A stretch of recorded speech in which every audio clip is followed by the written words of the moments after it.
Hey, welcome. Happy Thanksgiving. This is Rich Scarpa along with Coach John Parentazzi. Right now, before we get you ready for this Thanksgiving action, we're going to have our Senior Day presentations emceed by Elliot DeShield. So we're going to turn it over to the ground and we'll be right back with our normal startup.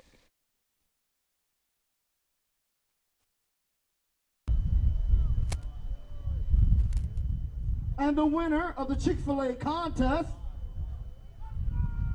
is Vineland High School.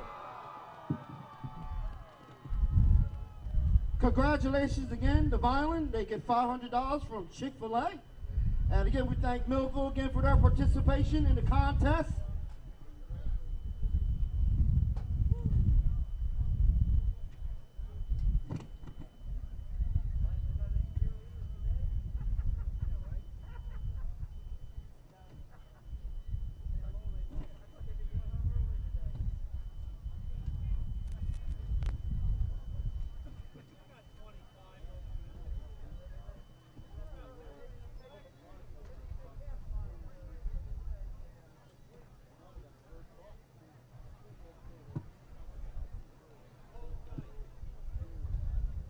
At this time, right at center field, we're going to call down a man that's very dear to our heart. He's been working here for many, many years, and he's going into retirement this year. We're going to call down, again, Mr. Bruce Trapani.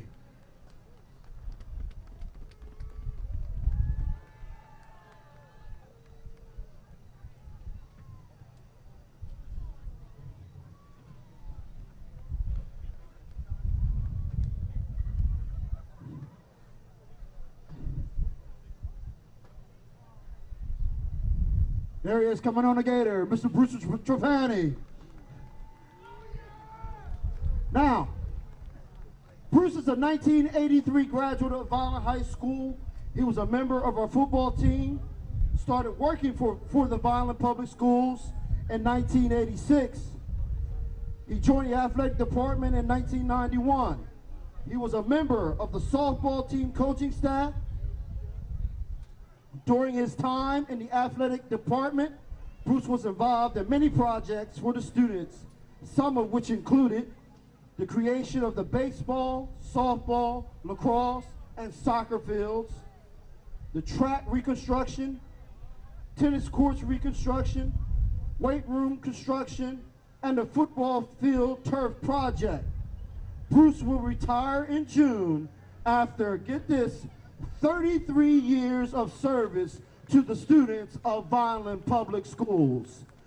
So at center field, we have all the past coaches, athletic directors, trainers, administration, all coming out again to wish Bruce well wishes and congratulations on that retirement, which we're receiving again in June. So again, let's hear it again from Mr. Bruce Trapani.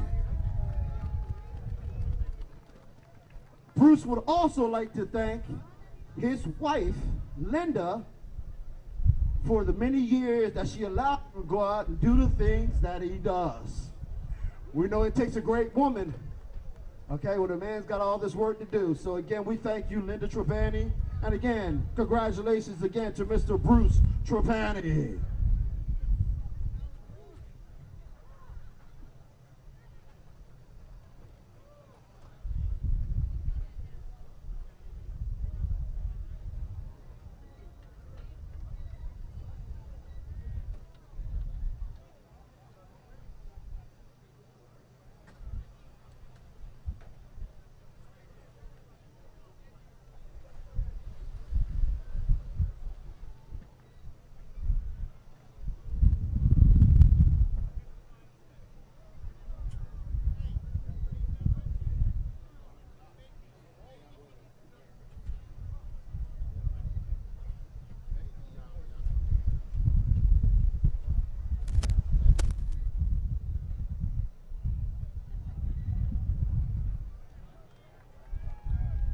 Congratulations again, Bruce.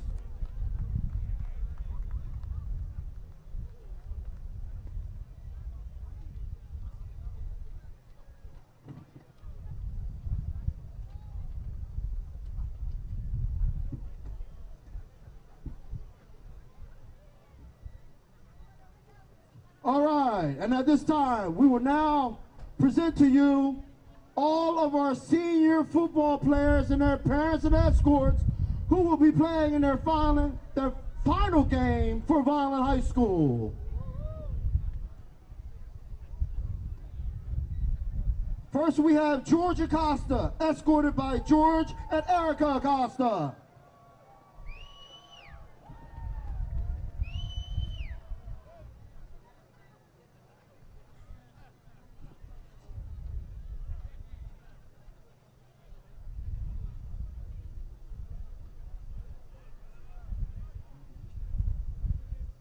Senior Brandon Anderson, escorted by Ryan Anderson and Randy Ritchie.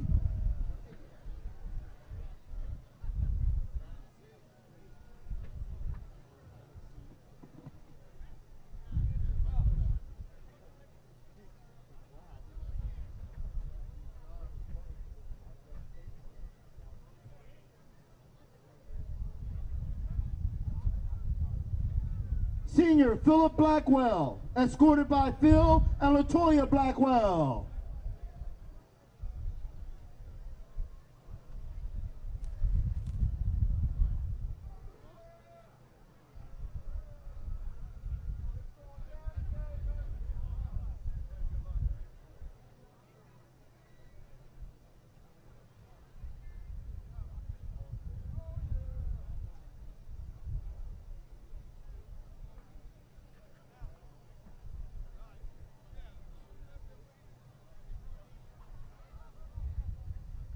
Senior Isaiah Blakely, escorted by Robert and Dana Blakely.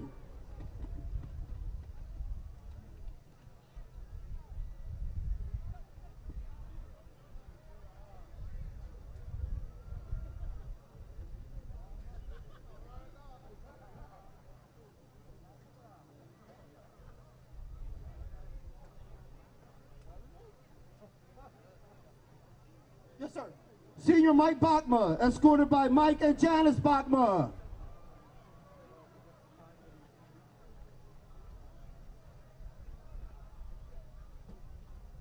Senior Truss Cooper, escorted by Derek Cooper and Shamice Finch.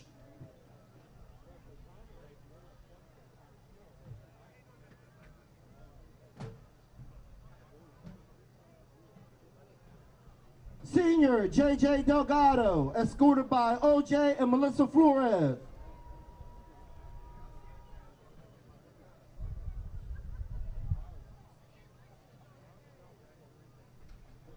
Senior Shane Ecker, escorted by Coach Alan Ecker and wife Kim.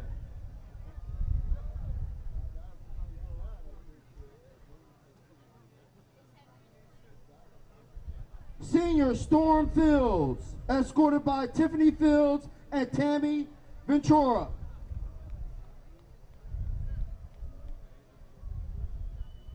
Senior John Garcia, escorted by Jessica Del Val.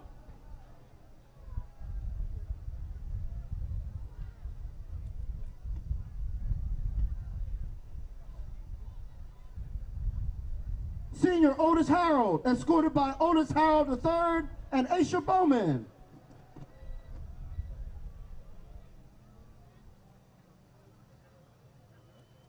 Senior Ronald Jackson, escorted by his family.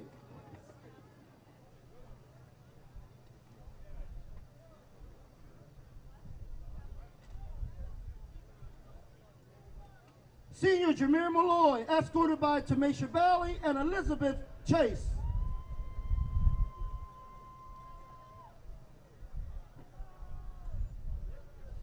Senior Daniel Medina, escorted by Ariana Porter and Abigail Perez.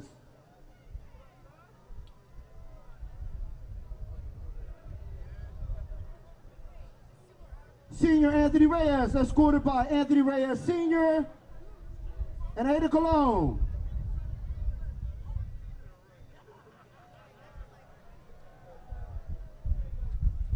Senior George Robinson, escorted by Tyrone Blake, his uncle, and his mother, Deborah Robinson.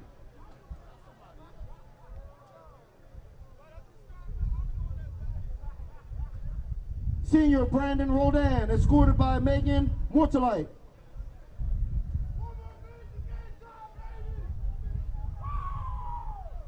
Senior Nate Schnell, escorted by Carl and Stacy Schnell.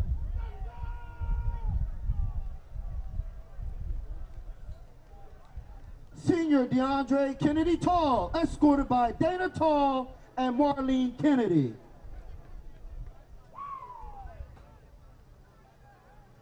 And last but certainly not least, Senior Gabe Watson, escorted by Orteso Ortiz.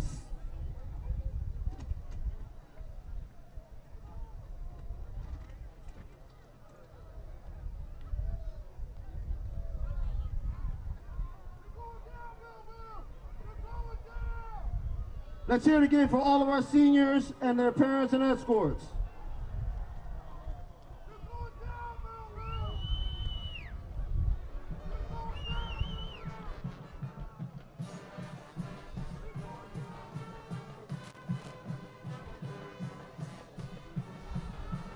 And here they come, the Fighting Clan of Vineland!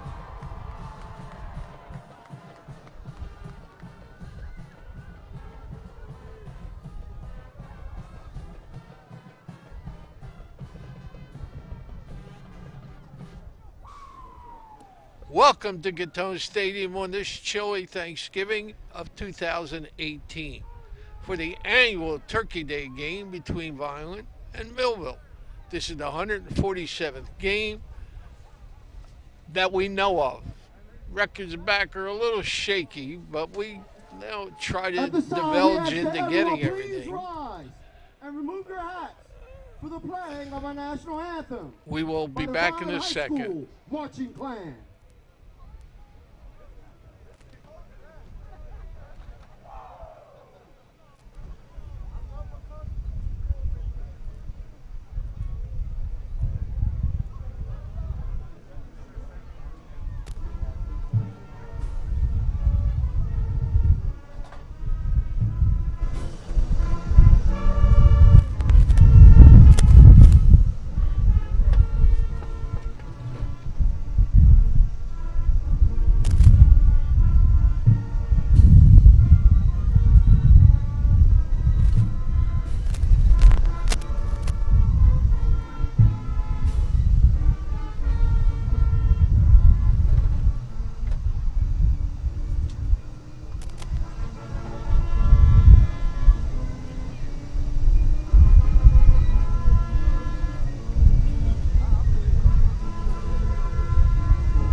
Finishing up what we said, this is the 147th game. Vineland has won 65, Millville 62, and there have been 19 ties. If you don't know anything about this game, there was an article in the paper yesterday in Atlantic City Press by Mike McGarrett, who says we should do away with Turkey Day games. Well, I'd like him to explain to the thousands of players that have played in this game and the hundreds of thousand people who have seen this game. And I'd like to see him answer that question to all these people. Well, if you look at the attendance at these games, whether the teams are doing great or the teams are doing bad, you get packed houses on both sides between Vineland and Millville, no matter where you're at, people waiting in line to get in to see it. Geez, we're getting underway really quick. The senior ceremony really didn't let us get into our pregame. We'll try to get that as we go through. But basically, for Vineland right now, we are still replacing quarterback and leading rusher, leading passer, Shelton, and that's going to be Tyreen Powell at the quarterback spot. Vineland's going to return the kick, and we'll get more into some common opponents and try to set the table as we move forward, Coach. Back deep for Vineland, we have number 2, DeAndre Tall Kennedy. Both teams, Rich, went to the semifinal of the tournament and lost Millville to Shawnee and Vineland to Williamstown, the eventual winner. So, in the tournament, they did pretty well. Well, what a game last year. Last year was Vineland 28, Millville 18. Vineland rushed for over 400 yards behind Isaiah Pacheco and Anderson. Millville used 3 quarterbacks and 3 different looks trying to get back to Vineland. Made it close in the third, but Vineland pulled away, and we are underway. Taken at the 8. There's a seam. And a nice return out to about the 34. Tall Kennedy brings it out.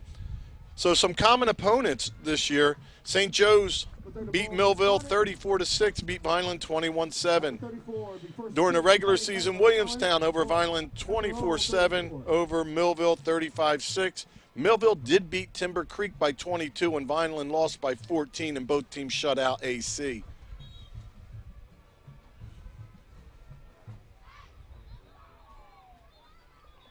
Whistles already.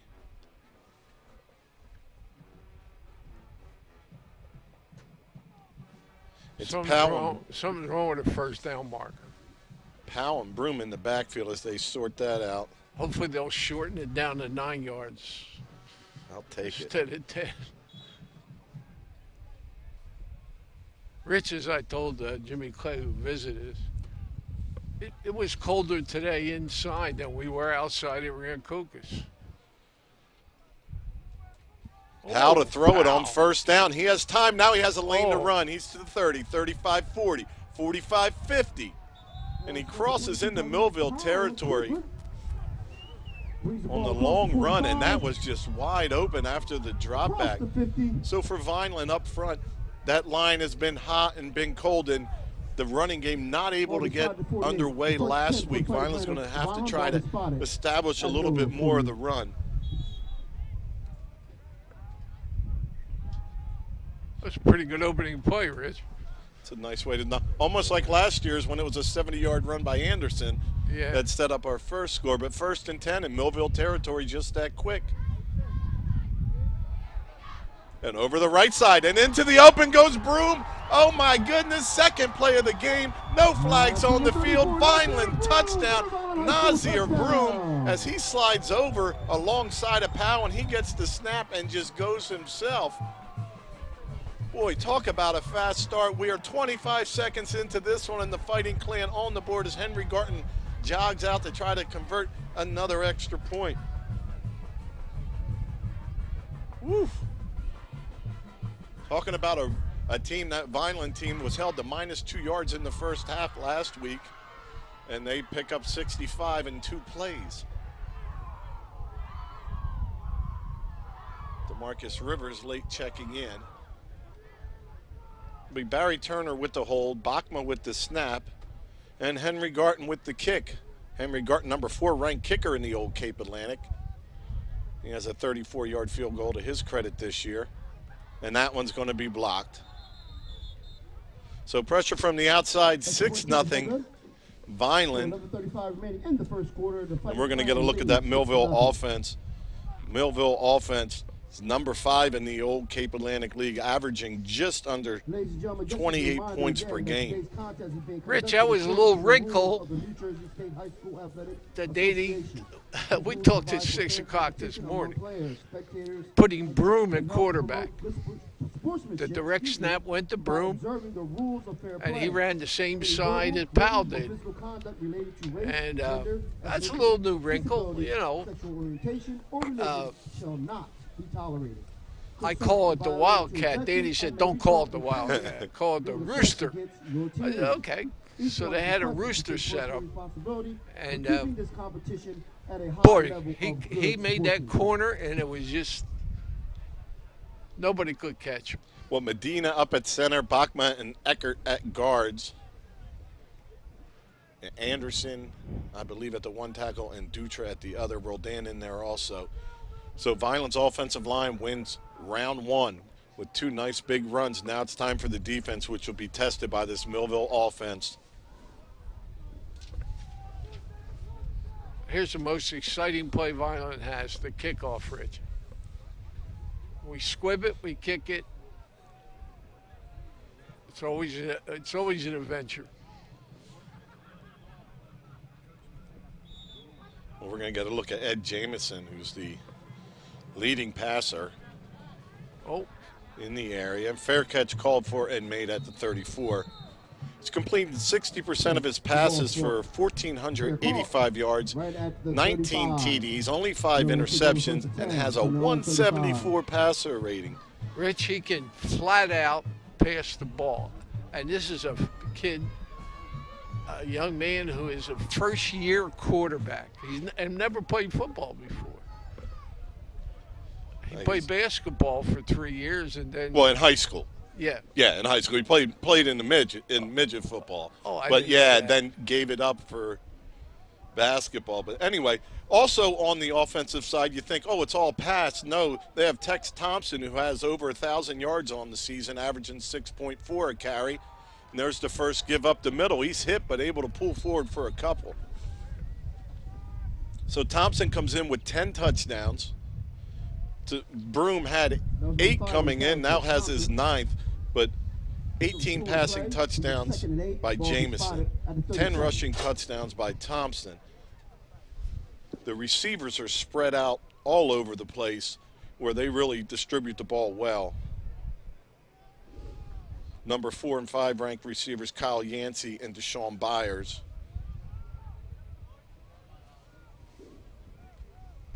So 2nd and 8. This one's thrown to the back shoulder, and there's the flag. Ooh, that's... There's the flag on the play.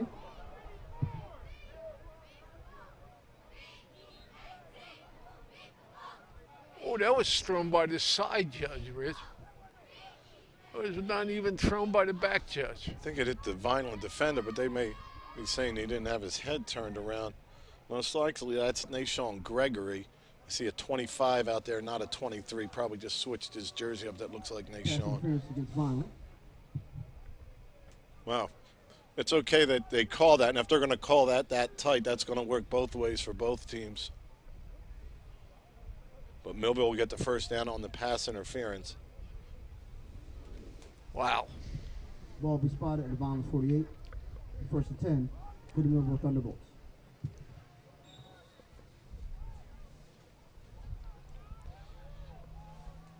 So we're not even 2 minutes into this game, and both teams, Vineland scored and Millville already in Vineland territory.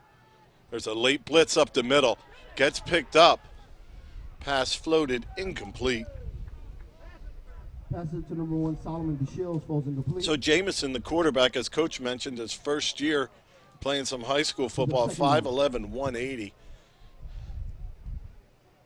Vineland looks to put pressure on him and to have him move because we talked about 18 touchdowns and only 5 interceptions, but 3 interceptions the last 2 games. That was a delayed blitz that came after him. It came late. Yeah. That was Lathan Kent, number 30, on the late stunt. And I thought it was a little late to get there, but it got there in time to flush him out. So 2nd and 10. Low snap, there's an opening, but it closes up nice by Turner, along with help with Delgado. So about a 3rd and 6. Yeah. Well, this is where Jamison seems to shine, Rich. He really throws that good 8-9 yard pass. About 7 yards to go for first. The Shields number 1 at the bottom. Boy, they got trips left, Rich. And big Solomon DeShields at the bottom. Yep, there's trying to get wide. It's floated, and a nice play by Barry Turner, who steps in front of the intended receiver. It's going to bring up 4th down and 6 for Millville. They're right on the Vineland 45. 4th down. Nice job by number 9, Turner.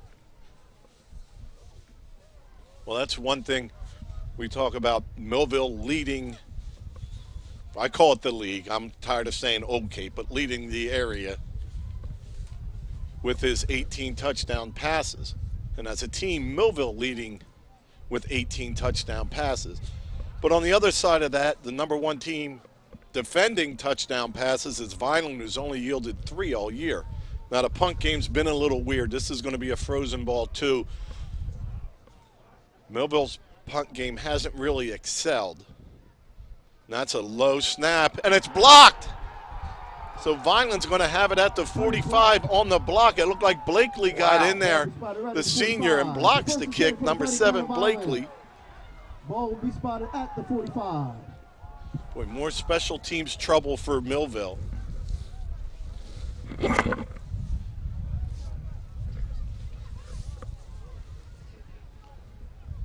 So Vineland's first drive, 2 plays in the end zone, now starting in great field position at the 45. And it looks like Powell standing off center. And it's going to be, no, Powell is going to get it. Now he's back to throw. He's looking for a receiver. He floats it just a little short. It was kind of in between the 2 receivers as Tony scraped underneath. Brings up second down. I don't know, as close as they called pass interference on that first pass play for Millville. Reyes had his shirt pulled out from his back as he tried to scrape across the middle. So 2nd and 10, Vineland. Surprised Powell, 2 out of 3 plays of going back to pass. The one play didn't pass him, man.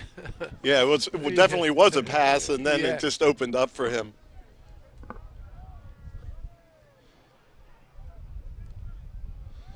Now there's the give. Decent yards, but well, the ball's loose, and Millville's recovered. Appeared to be Vineland ball carrier was down. The beanbags came in late. Fumble on the play. Ball's covered by Millville. And Millville's got it back. Unfortunately, not able to get another look at that. Yeah.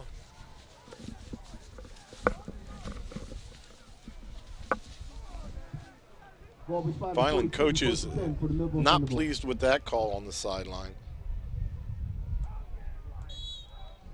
So it's up to the defense again. This will basically be a little bit of a continuation of that last drive. Just starting back a little further at their own 42 goes Millville. Vineland defended the pass well and the run in the first drive. As Tex Thompson, the running back, number 5, not able to get underway. And Jamison not really as crisp with his passes, but here they get another shot real quick.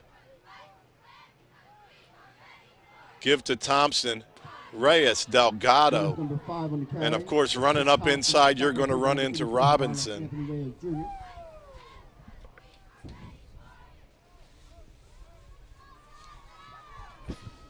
If Millville's going to move the ball, Rich, they're going to do it in the air.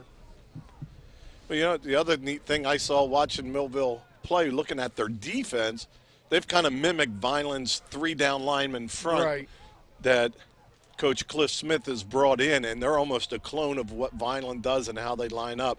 Up front for Vineland, all-conference player Robinson, George Robinson at the nose, Anthony Reyes at 1 tackle, Malloy on the other side. Inside screen, ball's bobbled but held on to, but for a short gain of only about 2.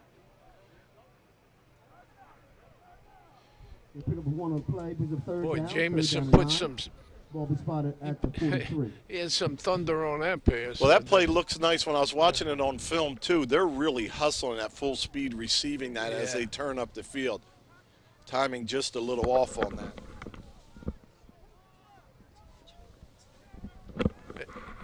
Again, I watching the film, this is where Jamison shines, where it's 3rd and 8, 3rd and 9, 3rd and 10. He throws that good short pass. Vineland's showing pressure, and they drop out of it. And they're looking deep, and that one's going to be overthrown as Blakely and Gregory in covered. So it's going to be 4th down. Gain of 1 on that drive for Millville. They're going to be attempting to punt from their own 43. So as I mentioned, all conference. And first team all conference for Vineland this year, senior captain number 70, Mike Bachma, centering guard and some defensive tackle. Senior captain Anthony Reyes, George Robinson, the nose tackle, and Tyreen Powell at safety. That's not bad, having 2 defensive linemen on your all-conference team, and you only have 3 that stick their hand in the dirt.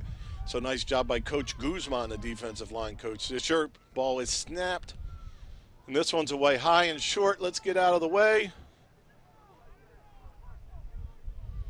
As it bounces away from Blackwell, it'll be down at the 20. Second team all-conference for Vineland, Ryan Shelton, who took over for Isaiah Pacheco and had an outstanding season before his injury with 1,200 yards passing, being only the second Vineland quarterback to throw for over 1,000, and also led the team when he went out with over 550 yards rushing. Shane Eckert at guard, Snell the punter, second team, Nazir Broom at running back, Blakely at defensive back, Blackwell at linebacker, Garton at kicker, and Tony on offense at running back. Tony leading the team in receptions, the sophomore. And false start there on the offensive line.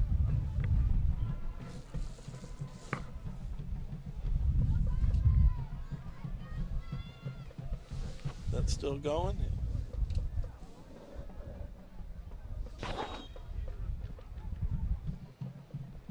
I got to cranking our little heater up to high in here now. Yeah, I don't want to get too warm, Rich. Our pens are starting to work again. They're frozen up. I had to put them in the pen heater. So here we go, 1st and 15, Vineland. There's a give, and that's closed up really quickly by the Millville defense.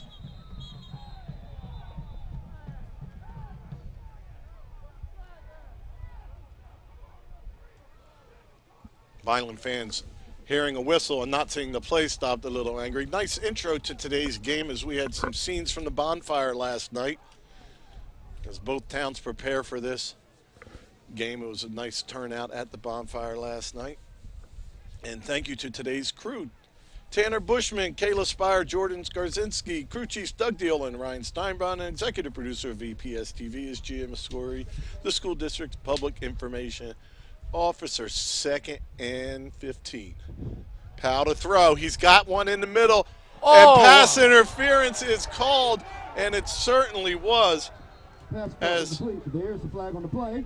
Carter Gray just started tackling before, and I think that one may have been overthrown by a little bit, but that interference comes right back. As we mentioned, they called it tight on Vineland in the first drive Millville had, and this one not really called that tight. That was blatant.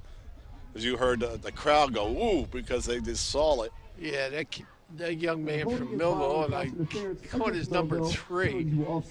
Carter Gray. He hit him awful early. Where's the penalty? It's got to be a first down. What's happening here?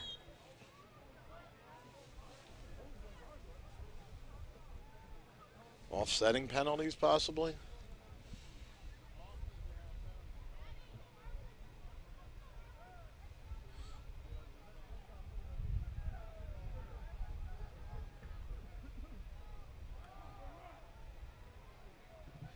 That's number 34. Just a couple yards for Broom that time.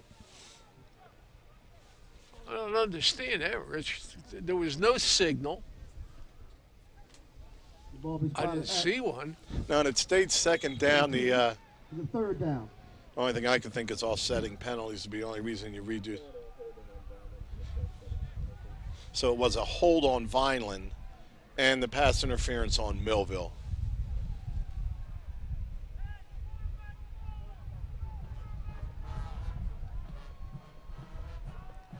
Number 3, Tony jumps to the other side. Vineland ready to go on a big 3rd down.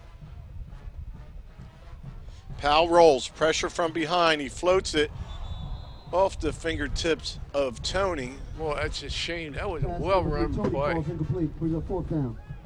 Well, we haven't talked about the wind, except for saying it's a little windy out, but it is going to be blowing in the face of Vineland punter Snell. It's a pretty stiff wind. So Vineland punting deep from their own end. The defense is held up through 2 drives of Millville.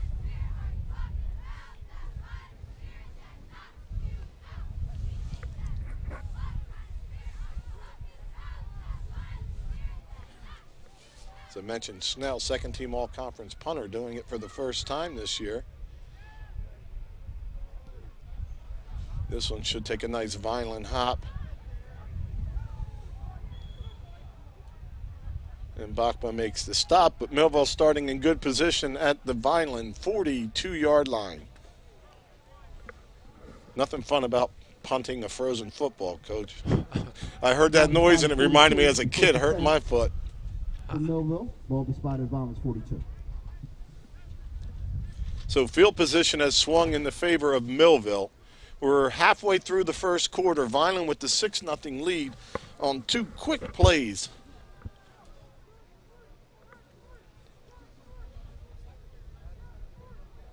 For Millville up front, it's Sammy File at 5'10", 265.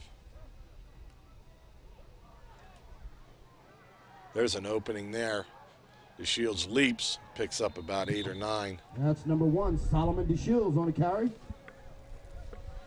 DeShields, the Bridgeton transfer, he looks a little banged up as he's going to step out. So coming into this one in those goofy rankings, it was officially Vineland state ranked 55, Millville 64.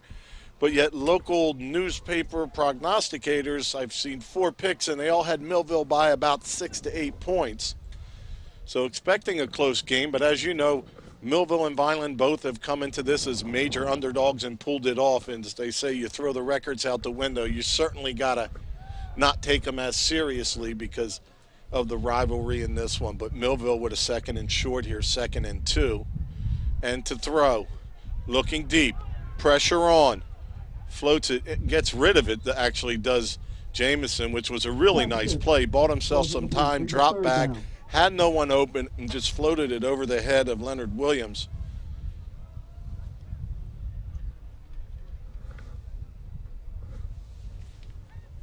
Looks like the Vineland defensive line's getting a little bit of a push there, yeah, Coach. they got a pretty good pass rush, Vineland. But I've been watching the secondary. The secondary is really playing very well. They have man-to-man coverage on the outside, and they got help from the safety on the inside. So 3rd and 2. There's a give to Thompson. He has an opening, hits to the middle. He's got the first down and then some, down to about the 23-yard line. Brings the ball across the 25, the 23. The first and Millville quickly back up on the ball.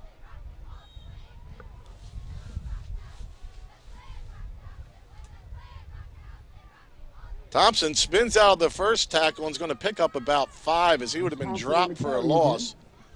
Nice move by Thompson. Yeah, Reyes had a clean shot at him at the line of scrimmage.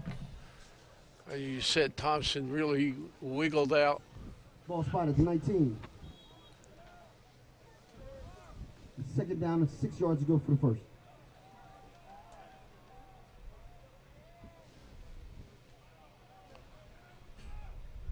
So Millville with their 2, Thompson and Jamison in the back. Jamison the throw. Under pressure, he's hit and he's dropped. What a sack by Malloy. A massive loss on the play as the senior Malloy gets a sack for a loss of about 15 yards. Boy, what speed was shown by Malloy on that one. Ooh, that's a big play, Rich. Third down. That takes him out of any field goal thought. Although, after watching the film, Millville has a young man that can kick field goals. He's not bad. Well, hopefully they have a little better blocking than on that first punt, though, too. Yeah. You know, Vineland had a little trouble getting their kickoff. See, this play scares me, Rich, because Jamison he can hurt you. And he has the weapons at receiver. Vineland showing blitz. They pull out a little late. This one's going to be thrown and caught. And in for the score. The Vineland defender tried to make a play on the football and stepped up, and that just left it wide open as Carter Gray gets in the end zone.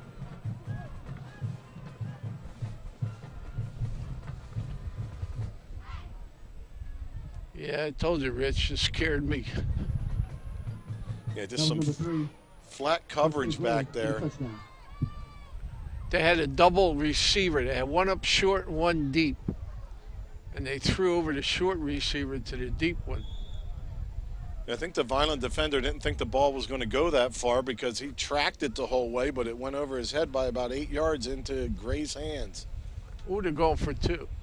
Millville does this a lot. They're third in the area in two-point conversions. A lot of times it's Thompson on these. And this time it's going to be Shields at quarterback. And probably he'll run it himself, and he tries, and he's hit. And he's almost tackled. Let's finish that up. And finally, Blackwell up top brings him down with Robinson underneath. So we're going to be knotted up at 6. Vineland 6, Millville 6.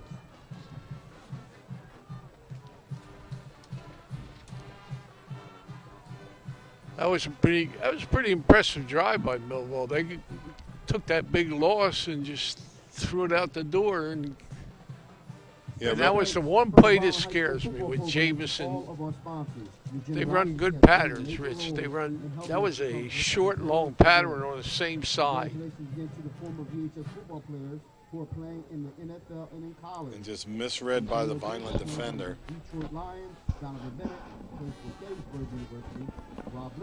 The Vineland to get it back on offense. We're knotted up at 6 with 3:21 to go in the first quarter.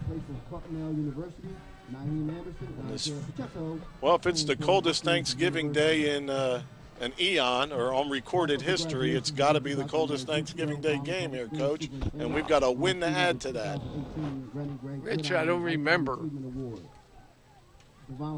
I was involved in 22 years of coaching, and the only time I remember the weather being this bad was rain. When it rained, one game we had to cancel because it snowed, but never this cold. And it's supposed to be 50 degrees on Saturday. I'm going to reseal my deck once it gets over 50, so hopefully I'll get that in. 3:21 on the clock, Millville to kick it off. Oh, they're offside, Rich. Tall Kennedy scoops it up, tries to make a man miss to the outside. He's going to bring it back to around the 28-yard line. Brings the ball across the 25. Let's let the ball be spotted right at the 27. Be first and 10 for the Fighting Clan of Vineland. Ball be spotted at their own 27.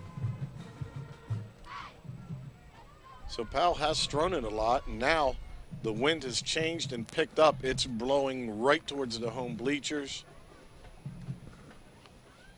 Cutting the field in half. Well, new look here. Broom is the quarterback again. As Powell goes out to receiver, Millville a little confused. Broom's going to take it himself. Gets to the outside, maybe a little more room up on the inside for him there. So Boy, I'll tell you why. The officials are sure letting play go on, Rich. What you see on that one, Coach? Second down. And about 8 Broom was stopped, and again, ball spotted at 30. 4 or 5 Millville players came in and just manhandled them. Similar to the other one. All right, Powell back out at receiver. Broom at quarterback, and he's going to give to Arthur, who's hit and dropped in his tracks.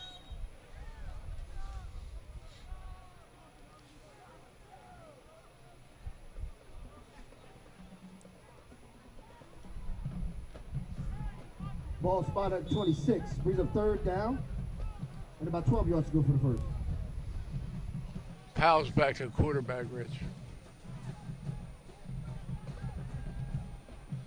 Good big play here. Let's see if Broom could, not that you want Broom throwing it all the time, but if Broom could throw one to hold them honest when they go to that look. So 3rd and 12. As Coach mentioned, it is Powell back there. Low snap, picks it up, tries to get by some rush, and he's going to be dropped.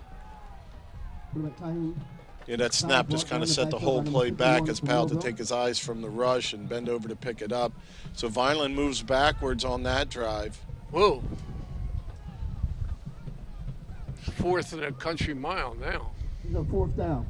Yeah, of course, Millville had the same thing, and But on third. Turned it into a... This one will be a punt that'll probably come towards the Vineland sideline. Snell back again. You can just hear this frozen football when they put their foot to it. Nice pickup. Ball's going to hit around the 40, take a Vineland hop to midfield, crossover, heading down the field to the 45, and down at the 45-yard line where Millville will take over. The first and 10 for Millville. Ball is spotted at their own 45. Rich, for this quarter, this is the 8th possession by both teams. We've gone through halves where teams have only had 2 possessions. And this is Millville's 4th. Vineland had 4. That's a lot of ball for each team. 53 seconds to go.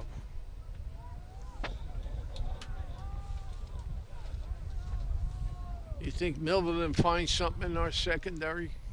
No, I just think the defender misjudged the flight of the ball there. Oh, I don't know about that. They're all locked up and covered well, and that's thrown away. Pass to ball's incomplete, brings up second down. So we're down to 48 seconds, 2nd and 10 Millville. And because of our pregame and the senior day, we didn't get to thank our sponsors who make all this possible, and we're really grateful for them. So as we hit the end of the half, or the end of the quarter, we'll try to mention our sponsors really quick. And we appreciate some of you, the journey you've had for many years, but even the new sponsors, we really appreciate the support that helps allow us to bring you these football games and help Vineland football.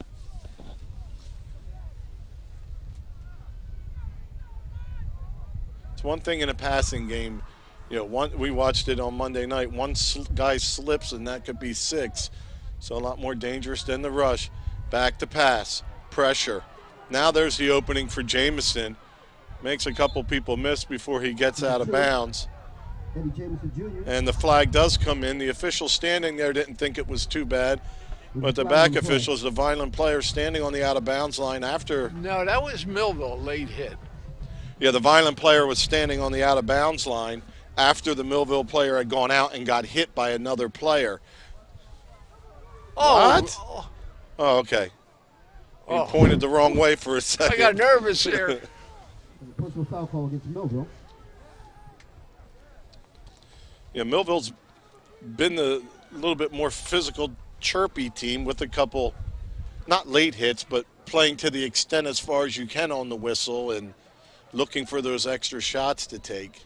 And this one's going to cost them, as Jamison had a nice run to set up a short distance on third. Instead, I'm thinking we're going to end up. Yeah, but I don't know why Millville's heading up that way. It's going to be about 20 now. 2nd and 20. Scary play again, Rich. This is what cost us last time. 3rd and a country mile. Ball spotted at the 35.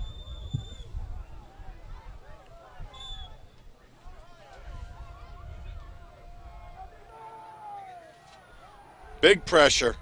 It's thrown out, and what a well, he slowed him up, Lathan Kent. Lathan Kent did an outstanding job of getting his hands on Thompson, who was gaining speed and going to pick up at least half of those yards needed for the first down, but just holding on as a sophomore Kent.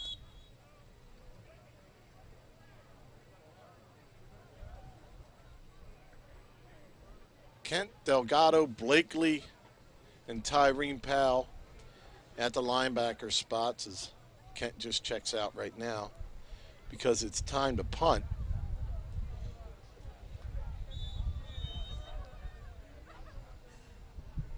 And that's the end of the first quarter. And that'll do it for the first quarter. And once again, thank you very much, sponsors, and we'll be back for second quarter action.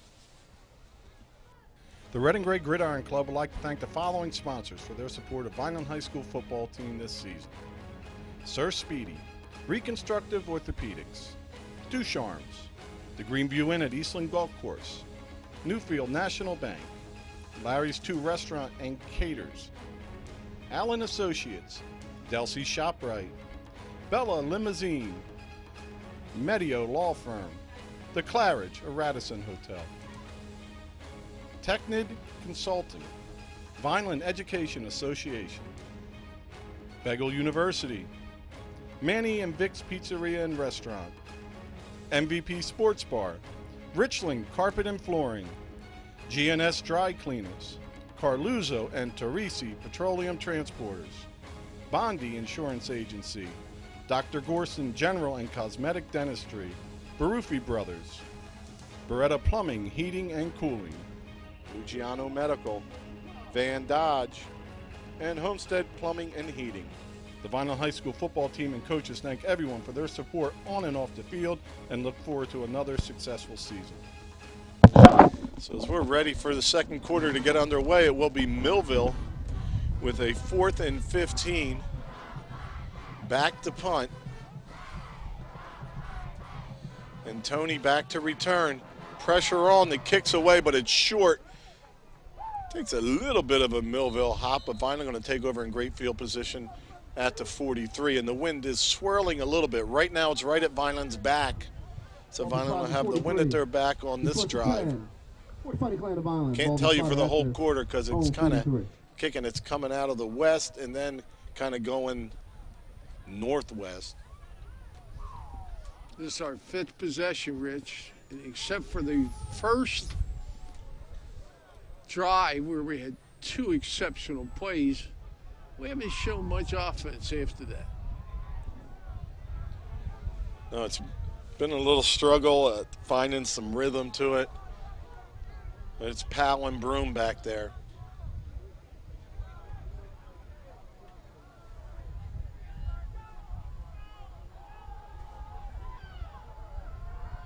Millville player flinches a little bit but doesn't cross the line of scrimmage, so he's good. And nowhere to go. Makes one miss, but hit and drop goes Broom. And Millville defensive line is just getting past Vineland. Rich, they've got 9 men in the box. When you got 9 men in the box, you're running up against a wall. They're going to play the second down. Millville has gone into a 5-3.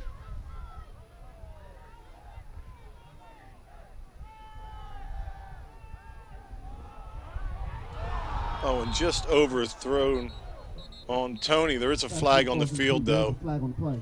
That looks like the area of holding. It looks like it is going to be a hold on Vineland. Chop block. So a blocking foul on the O-line is going to push him back. Chop block. Penalty against Vineland.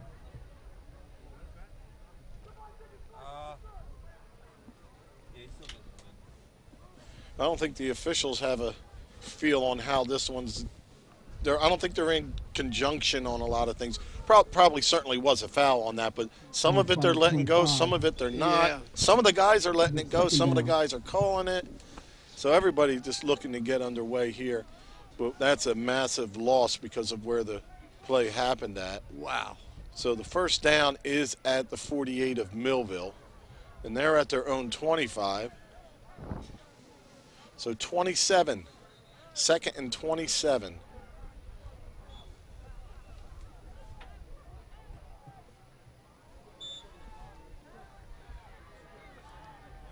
See if Powell looks to throw here. 2 receivers to the bottom, 2 up top, and it's a screen, and it's tipped by Shamor Collins. As he got up in the air, tipped it 6'4" Tyrene Powell's pass. The third down. See, on the screen, you're supposed to chip. No one chipped him coming in. Yeah, you got to bump him a little bit off the route. You route. got to chip him. If you don't chip him, you're in deep trouble.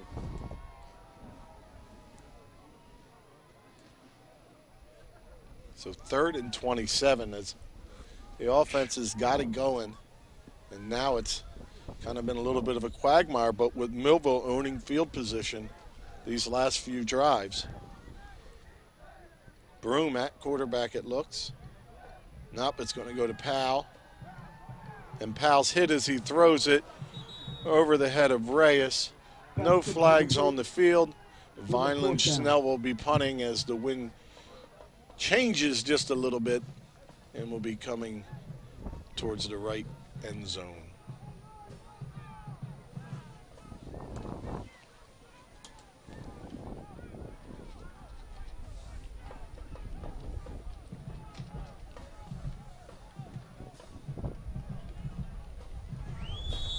Kyle Yancey back to return it from Millville. Yancey has 2 kickoff returns this year, which tied for the most in the area. Dangerous speedster also with 5 receiving touchdowns. Pressure, blocked. Kick is blocked.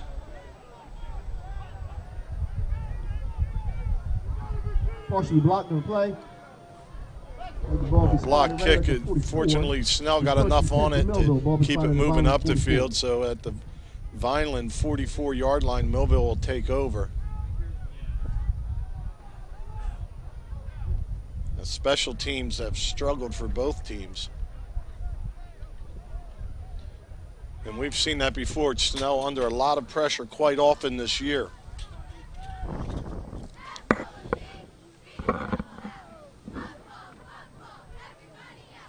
This game is getting me to feel, Rich, that one big play is going to decide the outcome. It's feeling a little silly like our 0-0 tie when you coached me. So 1st and 10 Millville. Jamison back with Thompson.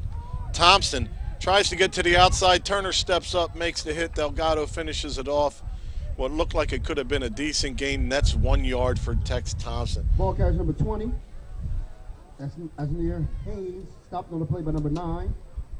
Millville's only success running is where we've been weak all year, Rich, on the wings. 1 on the play. Brings up 2nd down and 9. Thompson with the size to hit the middle at 220, 6'220", and also the speed to get to the outside.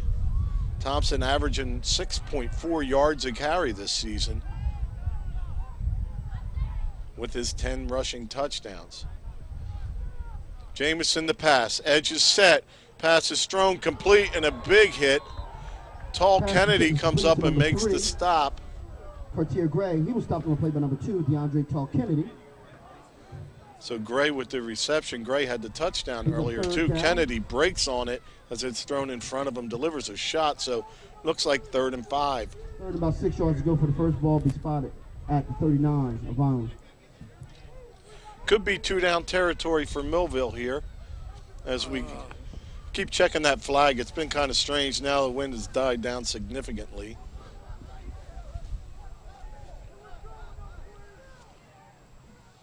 So Vineland definitely wants to make a stop here, try to take the run option out on 4th down. See if Millville's just going to try to draw Vineland off before they get their play underway. They have 5 seconds to snap it, M4. And 3, and they get it off. Big pressure thrown. Nice completion. Ball's loose on the ground, and Vineland's come up with it. Big break here, Rich. And guess who makes another play on Turkey Day? Goes Malloy, who comes up with the fumble.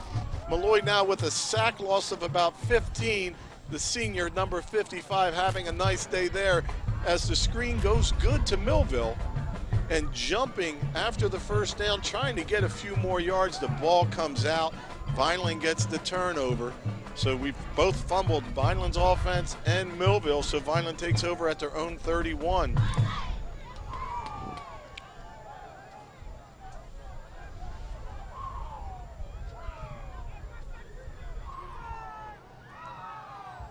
Broom hitting the backfield, drop, loss of about 3.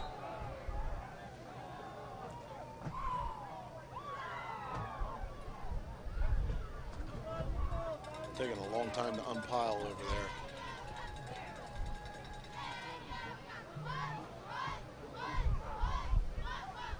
Loss of 4. It's going to be 2nd and 14.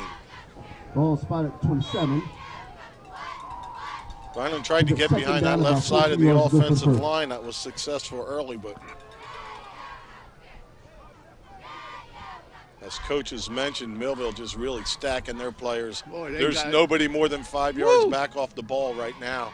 They are they're in that box, Rich. They're not going to give us anything. Powell rolls. He's under pressure. He floats it short and caught. But it'll be a loss of a couple yards, caught by Broom, but just a nice job of Powell staying alive on that one. Ball was completed, number 34, Broom. This is a ball will be spotted right at 25. Loss on the play, brings up third down. Vineland may have got away with a hold on that one as one of the Millville's defenders' jerseys was getting stretched out. We had 2 linemen downfield. That's a tough play for a lineman when he's sprinting out. You don't know if he's going to run. Yeah.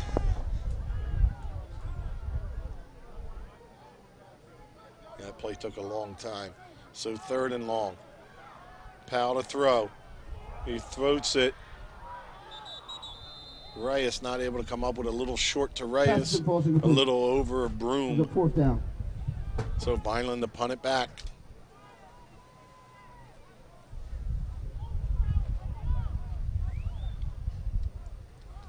See, I think Millville has the speed on our receivers to match up and run with them, and that's where you need to run a better pattern. No, that's where we need Sheldon. Sheldon gives you that option.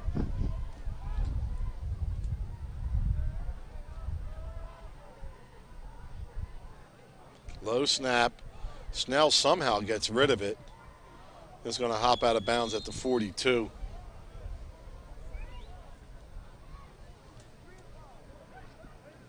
Boy, Millville's had the better part of. Ball was spotted at 47, 1st and 10. Yeah, Vineland's not been able to flop field position. For Millville, ball spotted at 47. Since their score. So the Malloy recovers the fumble, and Vineland not able to do anything with it. First of all, we have the Detroit Lions taking on the Chicago Bears at 12:30. Then we have the Dallas Cowboys taking on the Washington Redskins at 4:30.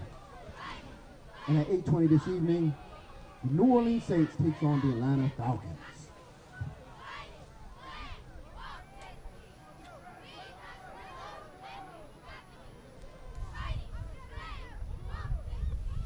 Azir Hayes in at running back now.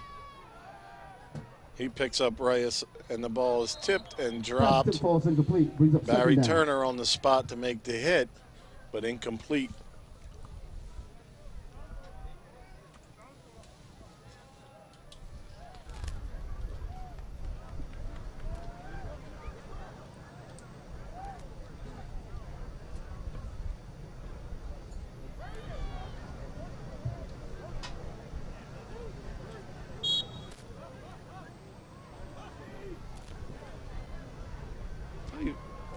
I don't want to jinx Vineland, but they've done a pretty good job on Jamison while he passed, except that one. And they've kind of come after him a little. There's the pass, big pressure, and there's Jamison spinning out of it. Reyes in pursuit. Delgado also, that one's thrown low and incomplete, but nice spin move to get out of that pressure from Vineland. Brings up third down. So Malloy provides the pressure there.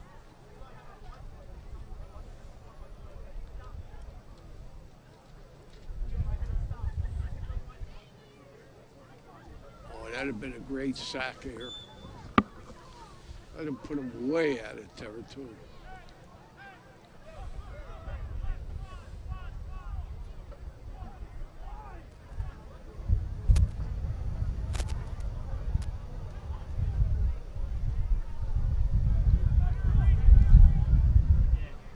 Maurice Smith now trying to call for the football.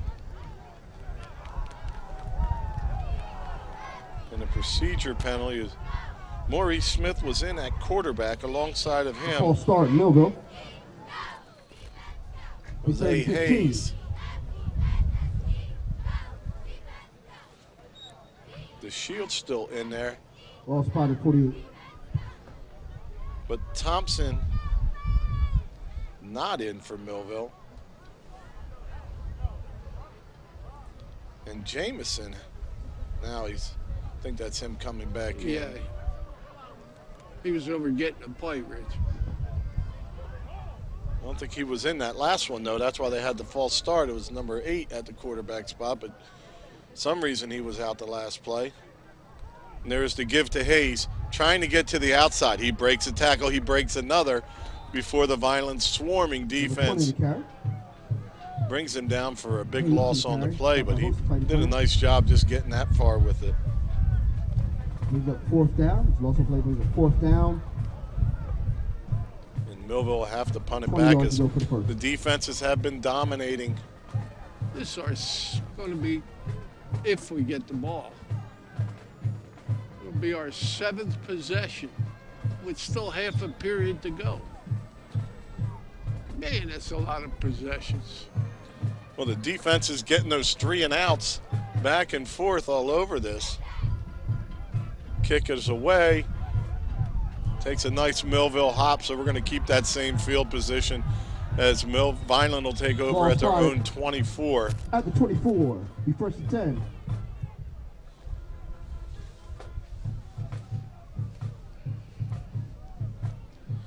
Let's see what Coach Cefalalio did with his offensive line in between us. They've got to figure out, they have a lot, as Coach is telling us, there's a lot of extra guys to block standing within 2 yards of the ball. You know, and you decide to block it one way and you miss one guy, it blows up your play, and that's the problem Vineland's been having. Powell now comes out at wide receiver. Rich, 8 men in a block. Now let's see if they just try to dump it up in the air to Powell down at the bottom. And it's going to be Broom taking it himself, trying to get to the outside, and he's wrestled down from behind. Nice tackle by Leonard Williams, the senior for Millville.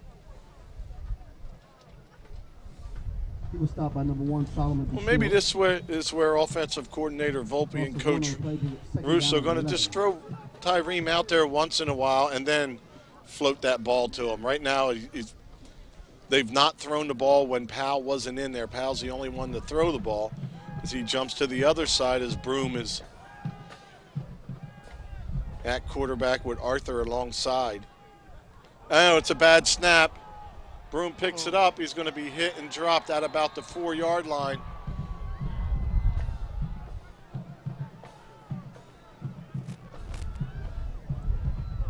And Broom getting up a little gimpy, holding his hip. From on the play. Ball spotted at the 3. He's a 3rd down. I played on a very horrible midget football league team that scored 1 touchdown all year, and our big play was on 3rd down, was a quick kick. Try to gain some field position.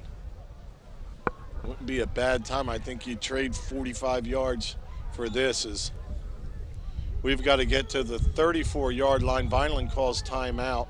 We're on the 3, so it's 29 or 30. Make it 30 yards. In a battle of field position, Vineland with their heels on the end zone as we have 4:47 to go. This has not been an offensive fireworks game. Well, it started out like it was going to be. Vineland 2 plays in the end zone. Yeah. We still have people checking in and coming into the game at that point in time. It's the thing about momentum. You get that early score, you get your stop, you do something else with it. All this kind of doubt starts creeping in to the heads of a team. And right now, Millville with the momentum, scoring last, tie game, great field position, providing they can stop Vineland. Vineland's not been able to get anything going since that first drive.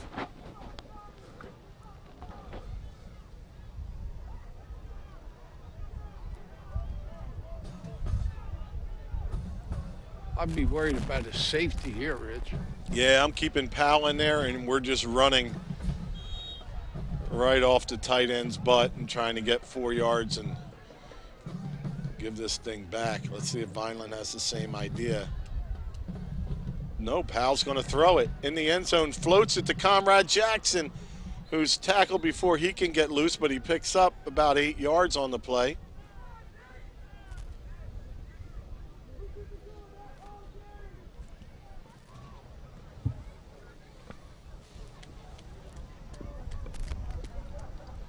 And Jackson just had one guy to beat, and then he would have picked up about another 10 or 12 yards, which would have been nice. Did a great job getting up and getting that one as Powell makes the completion. Snelling to punt it. He's standing in his own end zone. The wind now going at his back, and it's fairly strong. Low snap.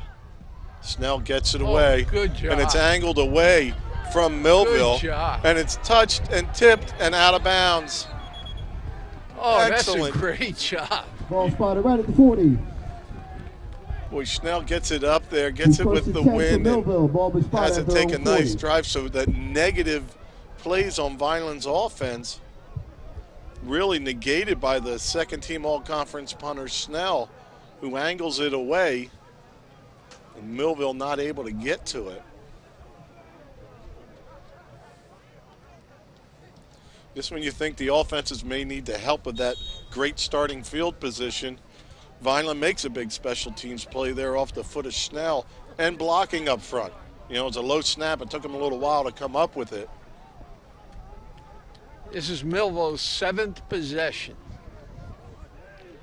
Except for that 34-yard pass to Gray, they haven't shown much. Hope we didn't put a jinx on them, Rich.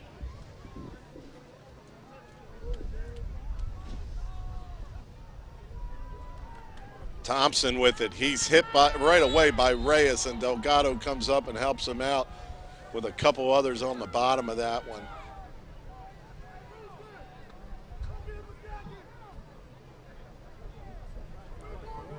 So it looks like they're going to lose half a yard on that one. No gain of play, bring up 2nd down and 10.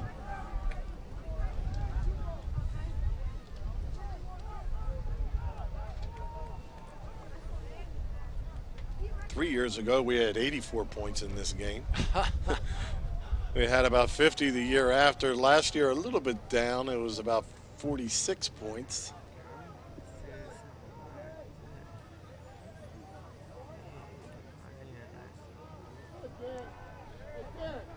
He's got time, but the ball comes out a little late. And they're saying he's still on his feet to the sideline for the first down. Outstanding job by DeShields, who makes the play and puts his hand on the ground but keeps his knees off and picks up about another 12 yards. Yeah, it was a simple hook. Ball we spotted 44. Simple hook on the outside, Rich. Ball spotted, and, 44. Ball was thrown as the receiver was hooking. It was an excellent play. And plus, he made a great play after the catch. Well, the other thing for Vineland now is looks like they're going to use a timeout. For Vineland, you know, one of the leading tacklers on the team, Tyreen Powell at safety, is not in there playing safety. Yeah. You know, he may be a little banged up as the more this gets underway and we take looks at what's happening out there.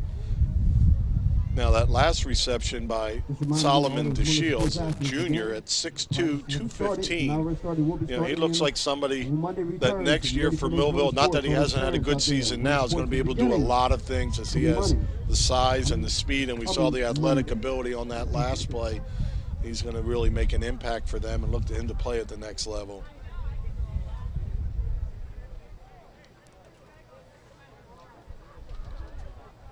Millville has some size up front, but not a lot of height, averaging right about 6 feet, 255. Sammy File at 6'3", 330. The biggest up there, but then the kind of height goes down. But they're big and strong where they need to be at the tackles to take on Reyes and Malloy. 1st and 10, Millville, Vineland territory. Thompson with the run. Not much there. Ball carries Thompson. Stopped on play by number 84, About Reyes. 6 Vineland defenders. Looks like a pickup of 1 on the play. Bring up 2nd down and 9. Malloy, Reyes, Delgado all getting up from the bottom of that Millville is coming up quick, Rich. They did this when they scored. And back to pass, slant to the middle, hit and caught. To number 9. Gain of about 8 before Turner's makes the tackle. Kyle Yancey not able to get his feet under him and take off as the coverage was good, but the pass was even better. So 3rd and short, Millville. 3rd and about 3 yards to go for the first. Just over 2 minutes to go in the first half. Thompson, Reyes, hello. No gain, tackled by Reyes and two all-conference players, and Robinson at that nose.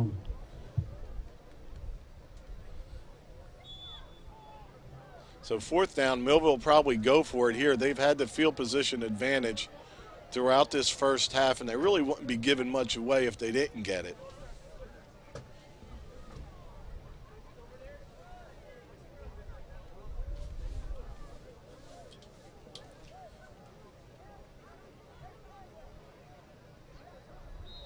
Millville's going to have to take a timeout. They're taking too long, so Millville does take a timeout. Yeah, they took Jamison out. They were bringing DeShields in at quarterback.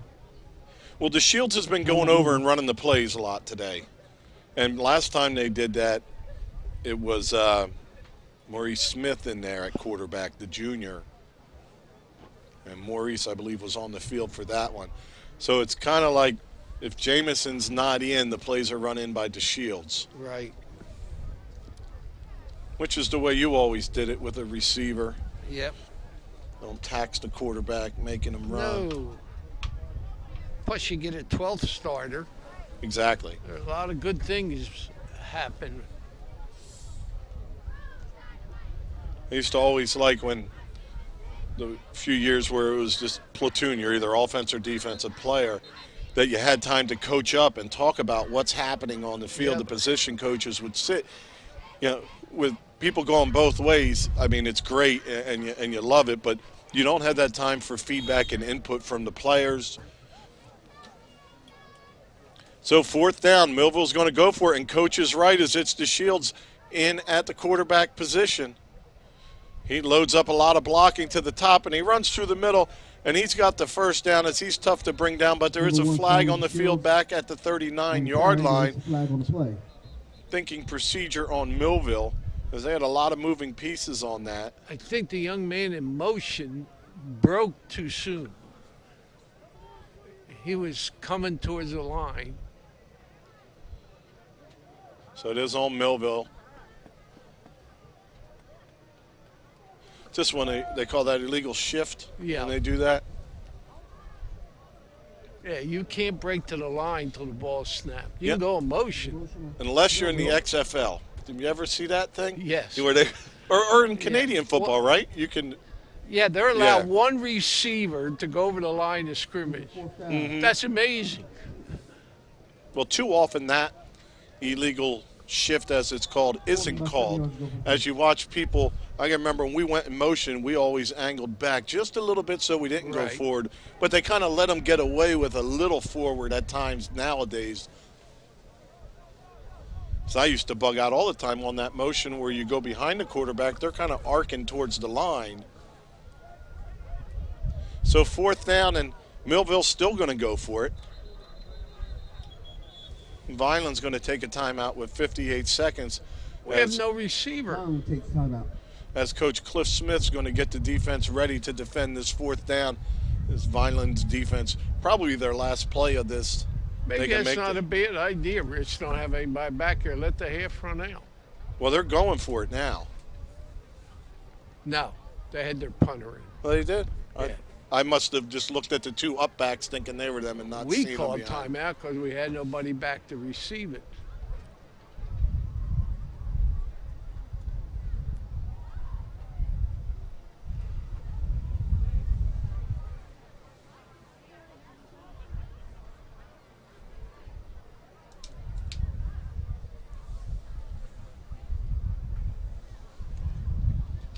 What a job Coach Cliff Smith has done with the defense, taking over 3 years ago, changing the look of it.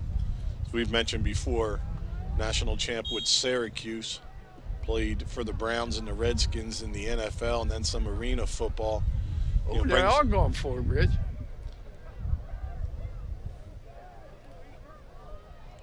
So Jamison has him ready. And he's going to roll to the top. Pressure all over, floats it short and out of bounds as Millville took a look at it, but the Vineland defensive swarm and pressure. Player take over down, first and 10.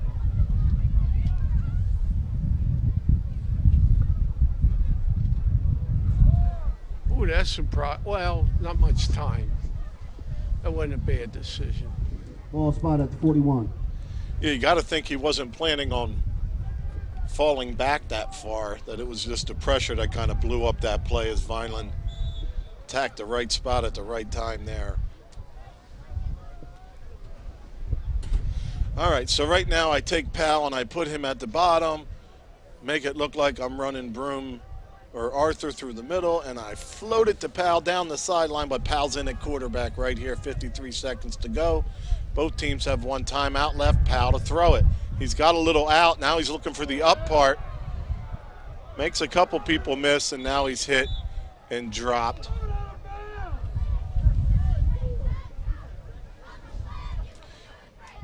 Well, Tony tried to make a double move, and if it's not a penalty, it's great pass defense, and he was defended very well. And there'll be a loss on the play there. He's second down. Kind of bumped off his route and held a little bit. Rich, I wouldn't be surprised at halftime. Them two big runs. I was going to say we have negative yardage because we've done nothing but go backwards. Powell to throw it again. He fires it up the middle. And that's been a little bit of a problem with the receivers. Looking back for the football, but not running as fast as they were. And with your only second game starter in Powell, the connections aren't quite there as we see receivers. Plus, we had two receivers in the same spot on that. You know, you can't do that because now you bring the defense together. Very well said. Exactly. That's why a lot of times you'll go three receivers up high, just one down low. There's only 6 seconds left. See if Vineland's just going to hand it and get out of this half, but no, Powell's going to throw it. He's under pressure. He floats it and defended as it was intended for Broom. As Darius Watson makes a play on the ball. With 1 second left, it's fourth down. Yeah, see, Rich, I don't like that. You give Millville a shot. Nah, you just snap it to Powell and have him take a couple steps sideways and get on a knee. That way you don't even want to attempt to punt this. So Vineland has that one timeout left. You can just call that timeout, explain to Tyreen what you need him to do.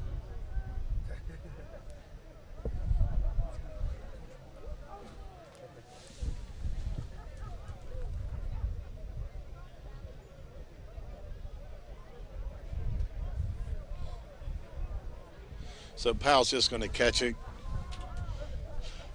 Wait 2 seconds and get on a knee.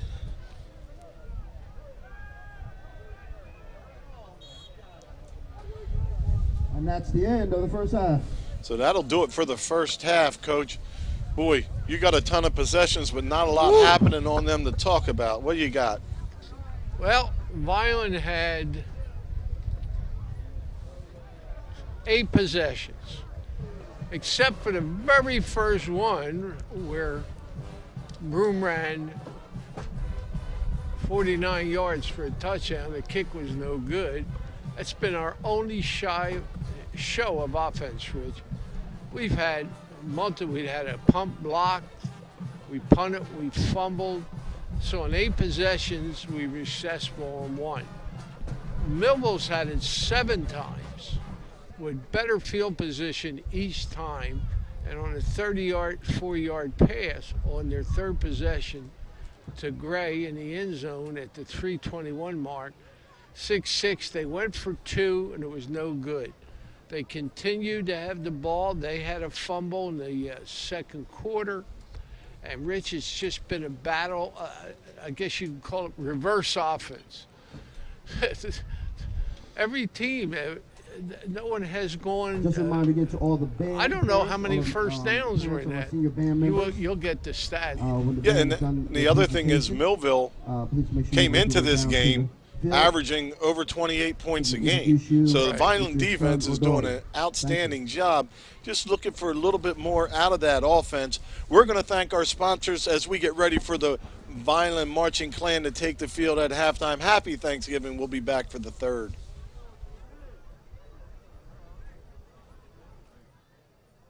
The Red and Gray Gridiron Club would like to thank the following sponsors for their support of Vineland High School football team this season.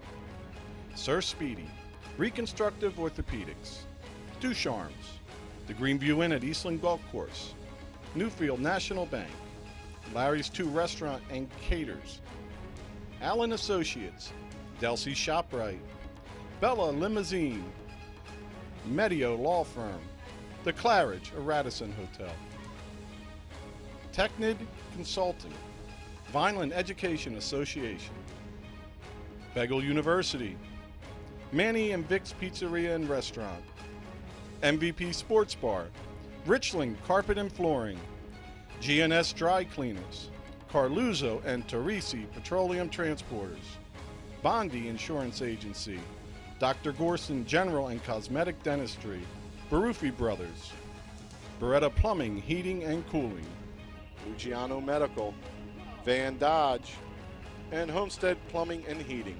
The Vineland High School football team and coaches thank everyone for their support on and off the field and look forward to another successful season.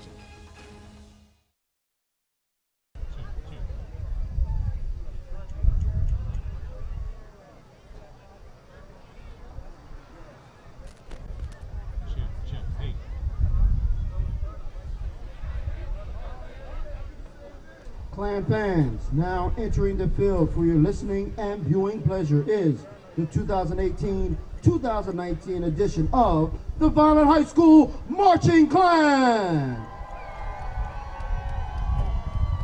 And their band director, Miss Eileen Bosco.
Again, nice round of applause for the 2018-2019 Vineland High School Marching Clan.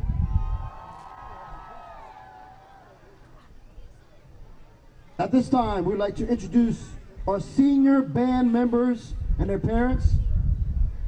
We want to recognize, again, our seniors and their parents. First of all, we have Senior Raisha Campbell, and she is escorted by Mr. Matthew Thomas.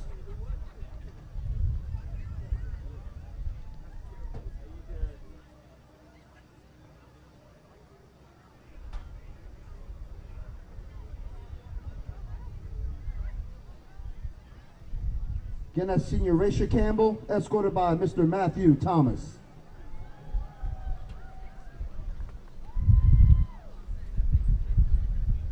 Senior Isabella Cruz, escorted by Sandra and Joel Cruz.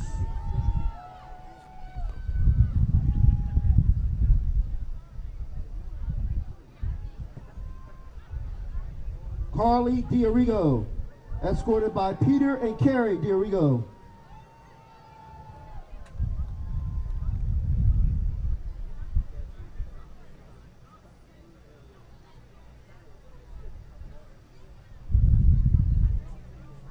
Senior Zoe Fisher, escorted by Eileen and David Fisher.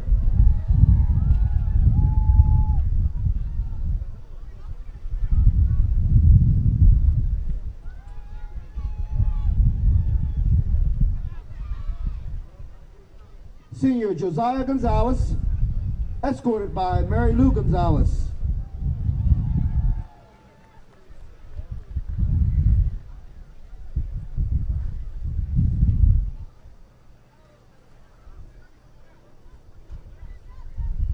Senior Tyler Kimmel, escorted by Melissa and Daniel Kimmel.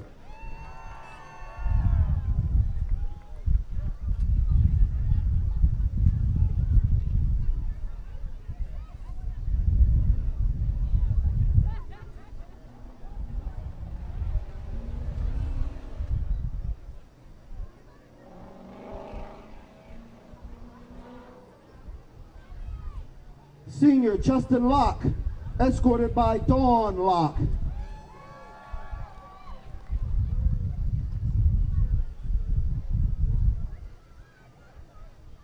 Senior Anna Lopez, escorted by Margarita and Furman Lopez.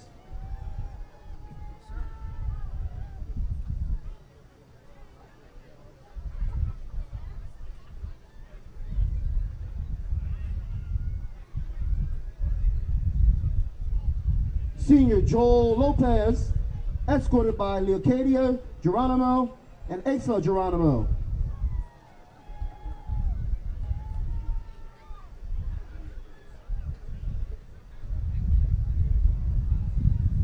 Senior Anna Maines, escorted by Jen and Wally Maines.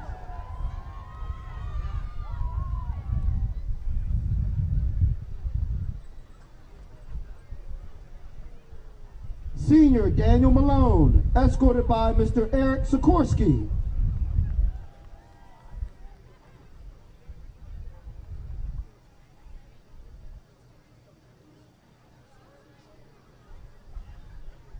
Senior Gabriel Novas, escorted by Donna Ocasio.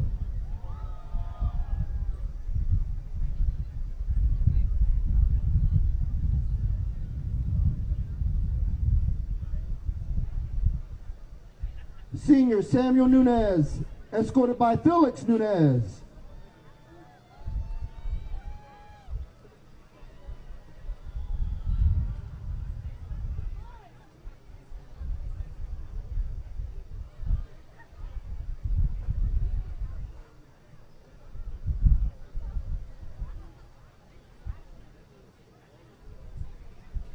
Senior Joanna Rodriguez, escorted by Ricardo Rodriguez and Juana Rodriguez.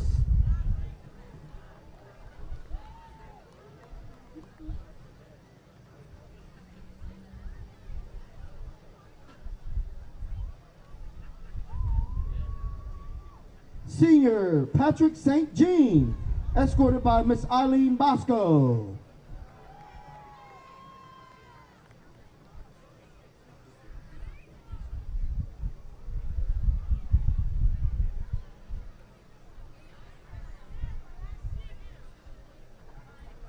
Senior Francis Bertuccio, escorted by Dila and Orlando Bertuccio.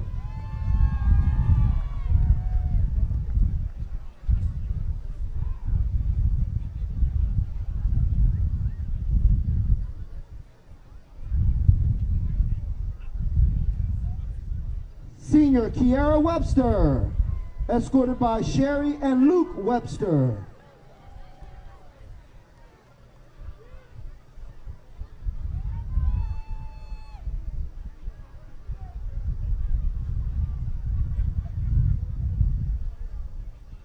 And Senior Gabrielle Whittle, escorted by Charlotte and Matthew Whittle.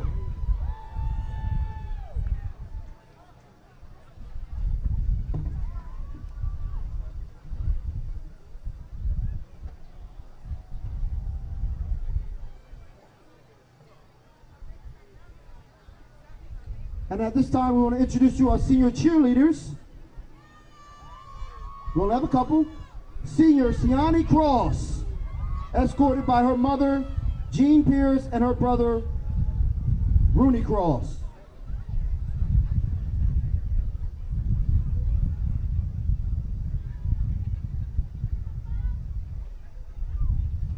And Senior Malaysia Nelson, escorted by her mother, Melissa Nelson, and stepfather, Ricardo Lopez.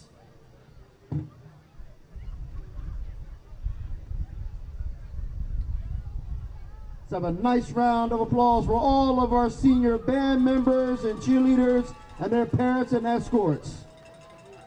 We thank you again for all the very fond memories we have here at Vineland High School with you. God bless.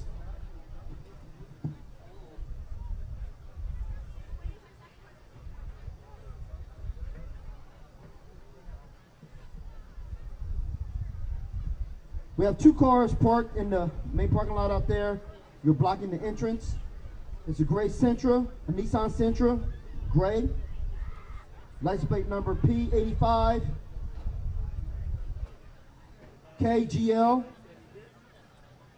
And we have a Chevy Blue Suburban. License plate G77 HVY. We need you to move your vehicles immediately. Thank you.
Welcome back to Gatone Stadium here on this chilly Thanksgiving Day morning on the 22nd of November. I'm John Parentazzi, the color commentator. My partner, Rich Scarpa, play-by-play. The score at halftime is 6-6. It has been a defensive struggle on both sides of the ball, both teams. There's not been that much offense from either team. Vineland scored on 2 great plays on the very first possession, and Millville came back on their third possession and threw a 34-yard pass. Both extra points were no good, and that's where we stand at halftime, 6-6. Rich? Woo! I was trying to get some word down to the truck. I stood outside for 2 minutes. My gosh, my crew, outstanding. You poor people out in this weather, and the fans are hanging in there pretty good. My host of fans, my children, just took off and said it was too cold. But outside there, it is a little brisk with that wind. Thanks again to the crew, Tanner Bushman, Kayla Spire, Jordan Skarzinski, crew chiefs Doug Diola and Ryan Steinbraun. And executive producer of VPS TV is Jim Masori, the school district's public information officer. Well, Coach, I was going to try to find me some stats. I couldn't make it where I had to get. I'm going to have to see what I can dig up here, but not much, as Coach mentioned, either way on the offense after that first drive and the one pass play for Millville. But to be able to lump the teams together at 6-6 when Millville comes in averaging over 28 points a game says something for that Vineland defense, as they've not played with field position. Millville hasn't marched deep, but Vineland's been on their side of the field, with the offense not able to move the ball, and the defense has just done an outstanding job. And I don't know if they can afford to give up another score, Coach. Oh, boy, the next score might be it. You know, and I told you, I didn't tell you, Rich, we discussed it early. One big play could decide this game. Could be a fumble, could be a pass, it could be a run. I can't think of anything else. But well, yeah, and Vineland withstood their fumble on their own end. Oh, yeah. Then Millville withstood a fumble around their 25. So both defenses, when put up against it, have stood up to it. Just not sure how and what Coach is going to do for this second half for the offense. They're just not able to get anything going on the ground.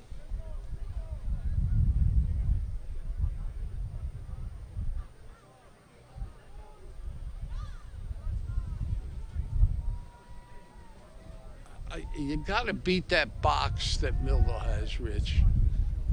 They got 8 men in the box to stop our run. That's too many people to block. You have 6 offensive linemen. The ball to start the second half. Mm-hmm. They got you outnumbered. Somehow you got to break up that block.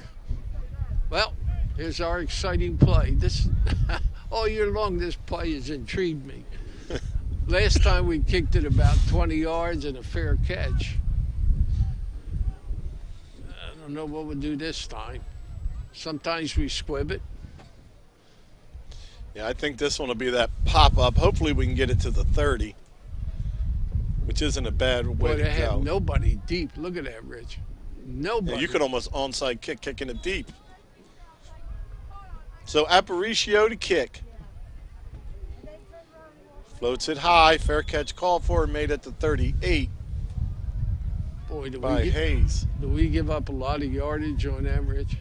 Well, I guess the thinking is the alternative. Granted, you don't want it that short, but if you get it to the 30, would you let, as a coach, an opposing team start every kickoff at the 30-yard line, knowing they can never get past there? Well, you got to think maybe, because if I give up 2 kick returns for touchdowns, 5 that go over the 50, so it's kind of playing some sabermetrics, some new math, some new analytics. But I also like to think that my guys can tackle and I can get a holding penalty or a bad block penalty on the other team and gain some field position off it. But here we go.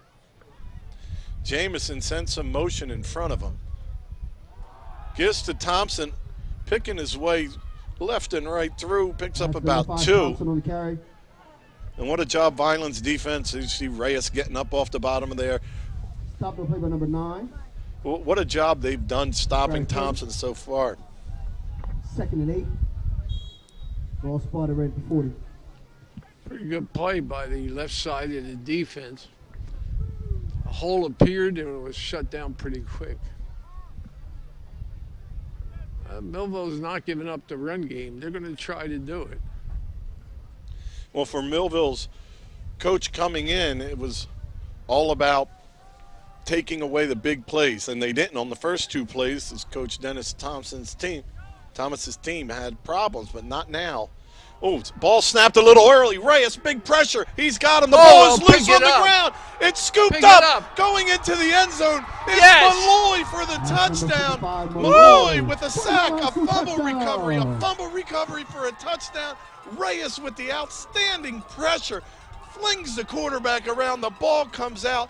Vineland on the board with just a minute and 3 seconds into the third. And there's your big play, Coach, as Malloy scoops and scores off the Reyes strip sack. Well, Eddie Jamison tried to spin out of Reyes's grasp, and Reyes is able to fling him to the ground, and that left the ball behind. So an advantageous start for Vineland, led by the senior 4-year starter, Captain Reyes, who just ran through the attempted block. This kick is up and good. No good. No. Wide to the right. No good. Wind whipping right to the bottom of the screen. Remaining in the third quarter, the Fighting Clan of Vineland lead 12-6. Woo, Coach. Got to call for them big plays a little more. And how nice for the combination of the 2 seniors to get it done. Malloy, who's having an outstanding game up front, makes his 3rd big play of the day, and Reyes has been in on most of the tackles, done an outstanding job at this one. Just the strength and the grip, whipping him backwards, ball loose. I thought Jamison was trying to throw it, and he never got it off, and it just went backwards. Well, I almost said it earlier when he spun out of pressure before, that, you know, that's when if you get hit or something while you're spinning, you could lose a football, and that's just one of them thoughts ran through my head. But on that one, he takes the ball away from his body when he spins, and Reyes just flipped him back quicker than the ball could stay with him. So Aparicio back out to kick it. The wind now has switched. Earlier on the first, a minute ago, it was coming right towards us, coming out of the north. Now it's out of the west, heading east. So it's blowing right in Vineland's face now. And it is strong. It has died off before, but it's whipping right now.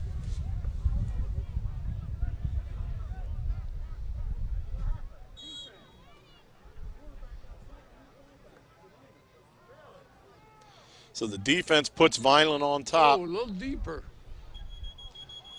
And they're going to call offsides.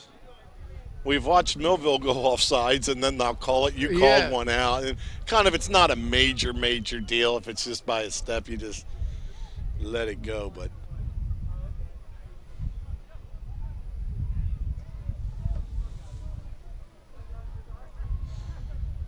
well, it was preseason when you hear about Malloy from the defensive coordinator Cliff Smith and defensive line coach Reyes telling you about this guy, and he's anchored down that real tough defensive end / tackle spot on one side for Vineland, and nice to see him have an outstanding game here today. Nothing like having a good one and getting in the end zone as a D lineman against Millville on Turkey Day. So Aparicio to do it again.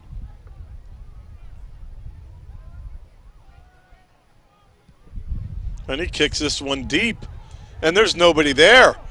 And it rolls to the 18.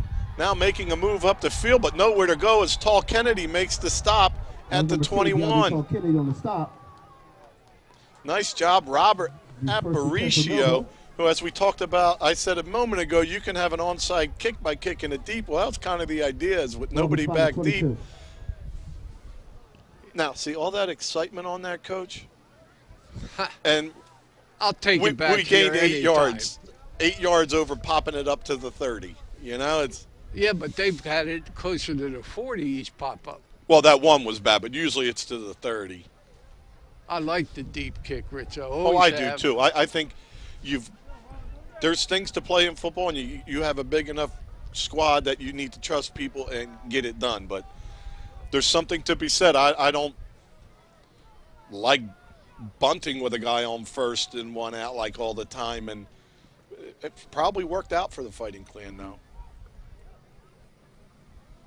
A little trouble there on that run. Not much there, but it could have been more as Reyes took an outside rush and lost containment there, but his boys help him out in on the stop. And Blackwell. Boy, I think Blackwell's improved all year. Well, leading tackler on the team as a junior. Senior year, because of Robinson in front, not much action coming up the middle at him this year. Ball spot at 24. He just plays his position solid. That's all you can ask, you know.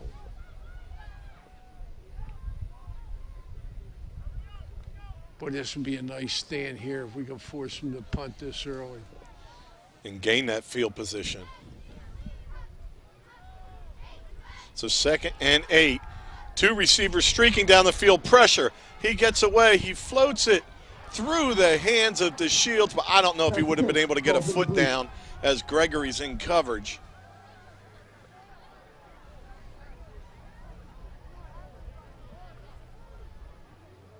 Brings up 3rd and 8.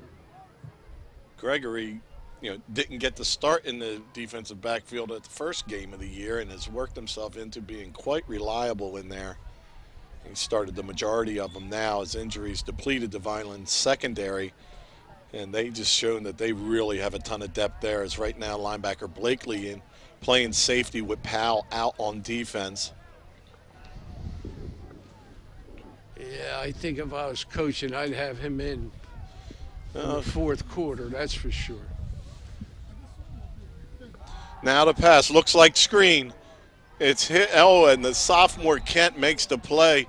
He read the screen. He had Conrad Jackson with him, but it's Kent after the catch. Tackle for no gain. Millville the punt. 4th and 11. Looks like 4th and 10. He's at 4th down. Kind of giving them a little progress I didn't see. So 9:26 in the 3rd. Vineland offense yet to get a snap this half. Low snap. It's dug out and booted high but short. Get out of the way. Let it bounce. Good. So Vineland's going to start at their own 46-yard line. Not bad. Your offense takes the field after kicking off in the second half for the first time. Your defense got you 6 points. They got you a 3 and out, and you're starting with probably some of your better field position of the game. Yeah, they've been backed up most of the game. I think the first drive was okay where they started, but after that. Well, they had 2 runs that got them 80 yards, I think. Yeah.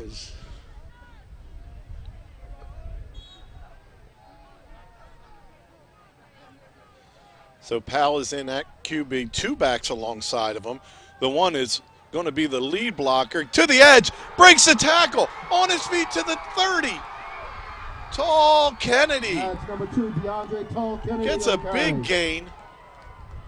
And now a flag on Millville, it appears, as they're taunting Tall Kennedy after a 60-yard run or 30-yard run.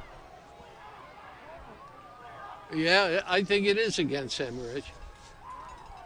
Like, I don't understand that. You get a big run, you tackle them out of bounds, and then you clap in their face. And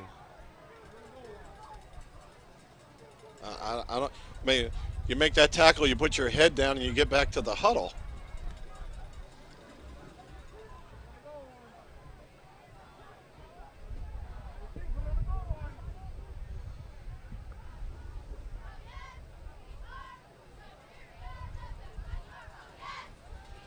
Well, mental lapse for Carter Gray. He's had ups and downs. He has the touchdown. He has the big catch. And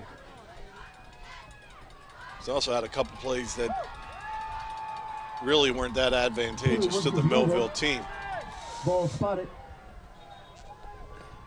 Ready 8. So at the 8-yard line, 1st and goal. Powell and Nazir Broom in the backfield. Broom has a touchdown earlier. There's a fake. Powell dumps in, dumps out. Now he's going to have to get rid of it. Throw it. Attaboy. The lineman downfield on that's going to be the flag. Only a 5-yard penalty. Yeah, but, Rich, that's the kind of mistakes that cost you. You get a big break, and now you're going to nullify the break by a penalty. Well, Powell tried to dip to the inside. There was one guy out there that was being engaged. I believe Bachma had the block, but he made the move and then second-guessed it instead of just turning it up there.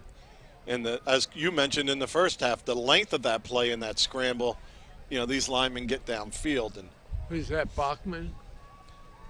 now for Vineland coming off a little gingerly, I believe that's Medina. Oh.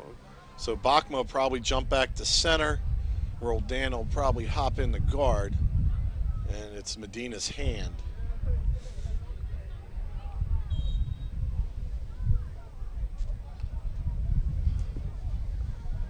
So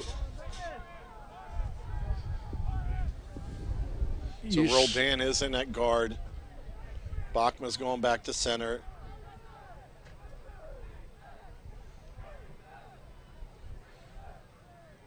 Eckert, Brandon Anderson, and Dutra. They're up front for Vineland. And the tight end is tight. That's Anthony Reyes. See if they try to go off a Reyes block to the top of the screen here. And they head to the bottom.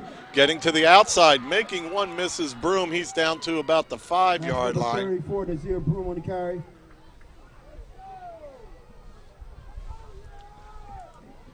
That's a good run, Rich. Right around the 6. That's the first time I saw him turn the Jets on since that first run. He really took that corner. That's one of the few times he wasn't hit as he was getting the ball either. But as you mentioned, a good run, good vision. You know, he didn't get strung out, squared it up, 2 hands on the ball. Powell has it himself. He cuts to the inside. He's to the 5, the 4. That's number 22, Tyreen Powell. Powell down to the 2. So it's going to be 3rd and goal at the 2. He's by the 2. He's a 3rd down, 3rd and goal. Well, 3rd and goal at the 2.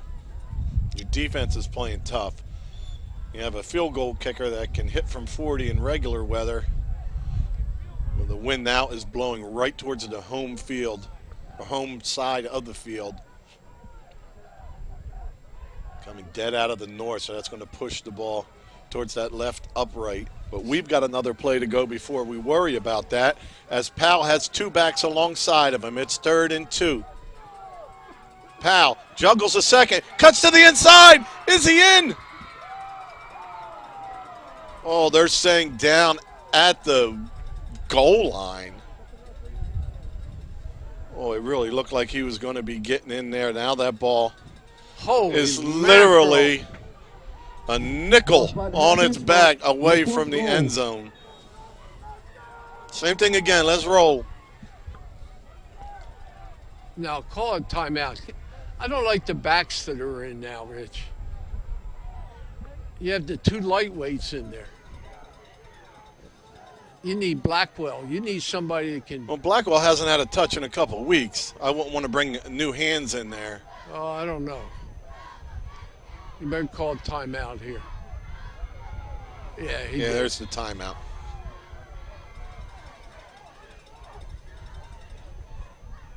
Well, Medina's snapping on the sideline. Looks like he may be okay to get back in. He's anxious to get back in.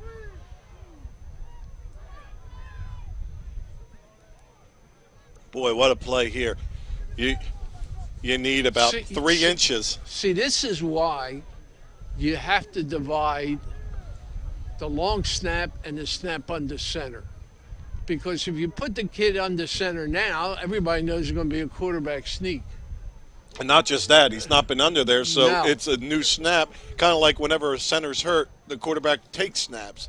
Yeah. That's why I always I think there should be a handful of 6 or 7 plays that you just run under center that you do every week to make that a part of it.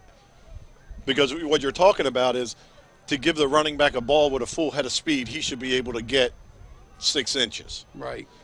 But to hand it to him out of a shotgun, flat-footed, 5 yards behind the line of scrimmage, no. It takes an accomplishment to get back to the line of scrimmage. Well, Yep. here we go. 6:27 to go. Vineland up 6. They're on the 2-inch line. Same formation. Millville in a bunch. There's the give over the left side. And in the end zone goes Tall Kennedy. Boy, that kid's playing a heck of a game. His first rushing touchdown of the season. He was out most of the year after the first game with an injury, working himself back into shape the last couple. But it's Tall Kennedy's run that sets this up. And then he pops it in for Vineland to go up 2 scores. It's 18-6. Let's see if Vineland's going to go for 2 here.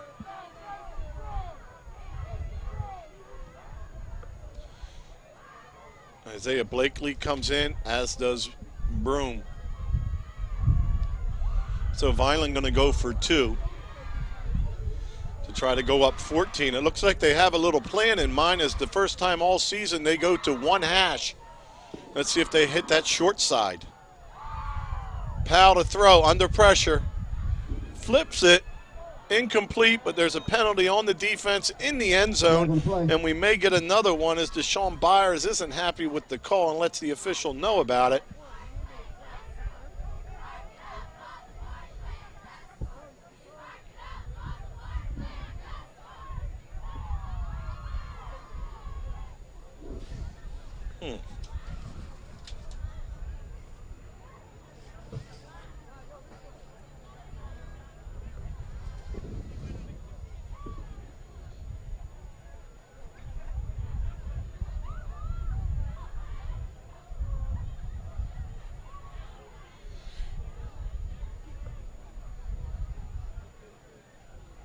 Millville a little frustrated on defense right now. Vineland's going to go for 2 again here.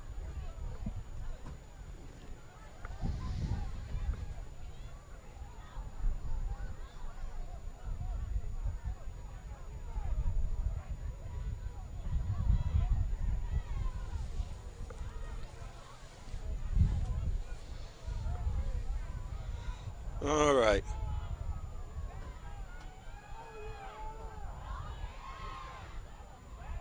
To the short side. Powell with the 2-point conversion. That's what I wanted on that first one.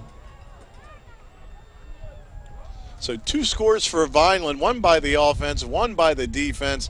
Puts the Fighting Clan up 20-6 with halfway through the third quarter with 6 minutes and 24 seconds to go.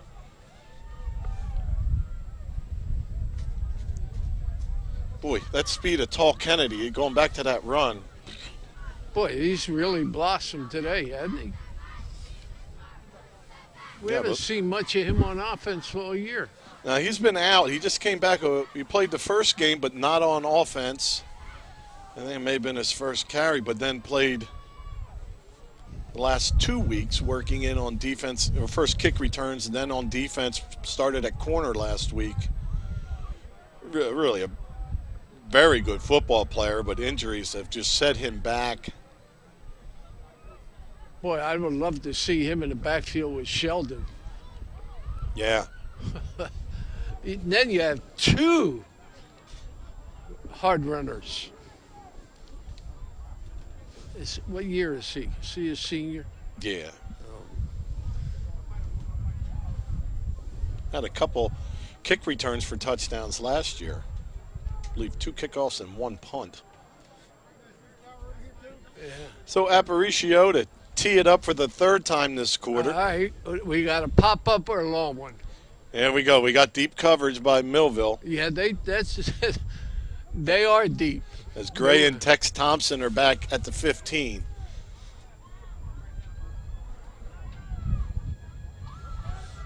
Let's see if we can get that turnover here. I wonder if Millville still called a fair catch or not. They may get a little anxious and try to make something happen.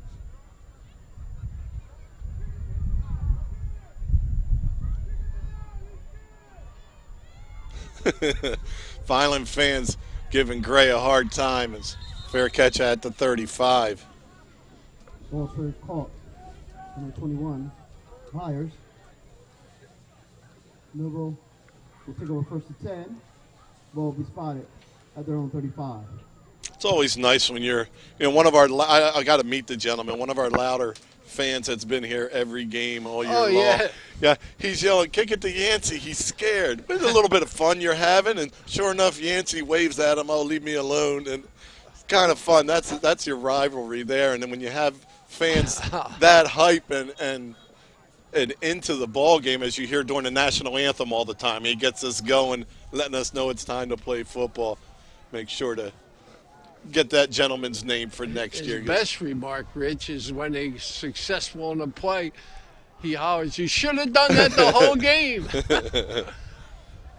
First and 10, Millville. Vineland defense still needs to hold tight here. You don't want to let Millville creep back in. And Jamison under pressure. He gets away from it. Pump fakes. Gets to the edge. Floats it out of bounds. Reyes with the initial pressure along with Malloy, and then it's Delgado that comes up, makes him get rid of it. Boy, and what a player Delgado's been for Vineland. He had to sit the first 5, transferring back home here, but since then his average tackles per game is tops on the team. Reyes has to take a better angle. He's taking an inside angle, which gives Jamison a chance to step outside. If he takes the outside angle, now he's got him.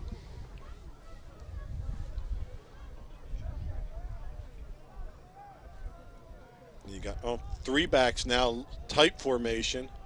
Dive up the middle. Malloy. Reyes. Oh, don't do that.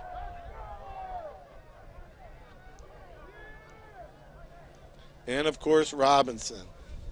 Don't do that. Don't even mention it, Coach. Pick up one on play, because a third down. You Third and can't 9 yards do to go that. for first. You make Ball a will good spot at play, 36. just walk away. So gain of 1. Oh, they're going to these 3 backs now, Rich. Well, that got him back into it the third quarter last year. Now trying to go outside, getting hit and dropped. Oh, don't do Defense that. all over it. You know, they're going to get him for taunting, and that's going to kill him. Loss in the play, because a fourth down. Oh, no. Fourth and 11 yards to go. We blew a breaker, Coach. Spotted at a 34. We did? Yeah, I lost my monitor. You lost your heater. No, your heater's rolling. There we go.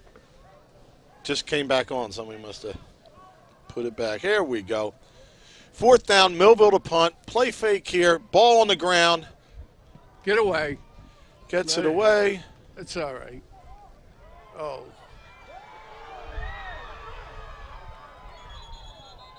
Tony out of bounds. Tony on the return. Boy, it took a nice first Ooh. hop. It looked for sure it's going to be a beautiful second hop, and it skidded on the ground.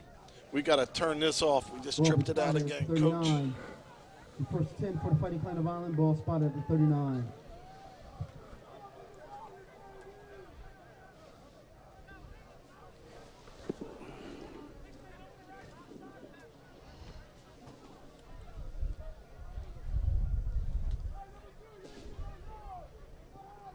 Are we still in the air, Rich?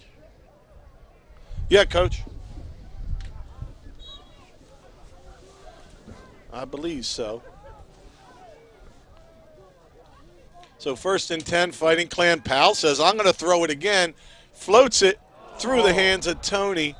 Flag comes in late. There's a flag on the play.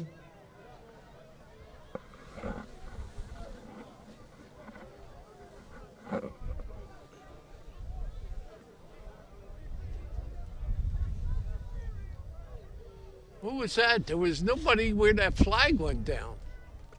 Probably a defensive hold. As the back judge had, oh, it's on Vineland.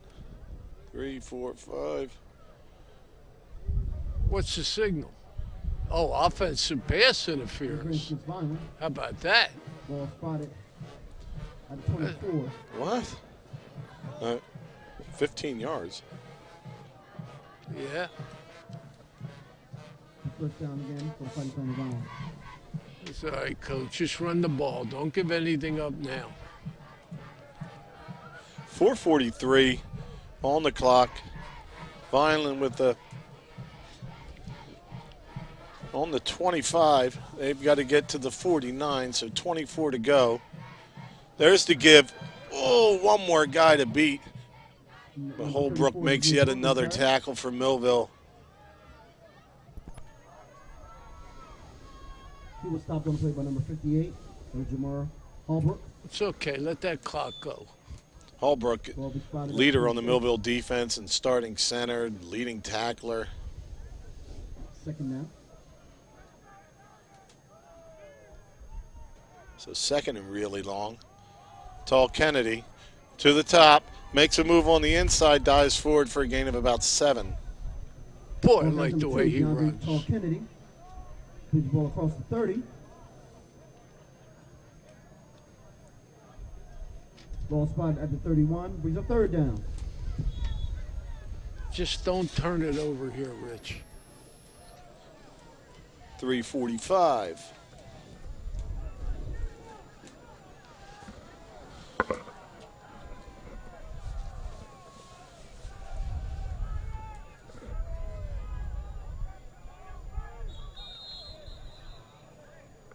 It's like motion on Vineland, little false start.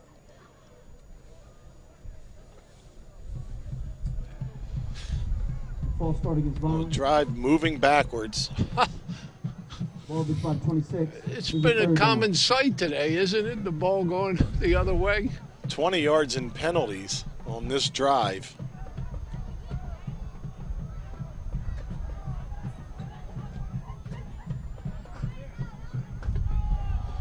Tall Kennedy over the left side. Can he get to the inside? He's got about 12 yards before he's tackled out of bounds late. I don't know. Think of all the things out of bounds. That wasn't a Vineland hit or anything. He just held on a little long and tackled him 7 yards out of bounds. But, I mean, that is a penalty. Yeah, the shot on the line was at least near the line, and it was a shot. I mean, it wasn't like it was really a mean or nasty play, but you got to let go of them after you're passing your team and then you're approaching the bench. It's time to let go.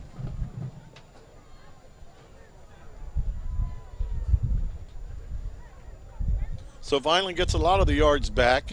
It's a big kick here, Rich. Be a 4th and 8, and they're going to be punting, and back deep for Millville is Kyle Yancey. You got to get this one off.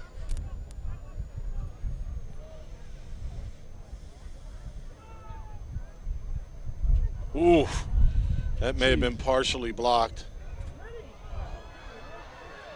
Yancey comes to the top and escorted out of bounds.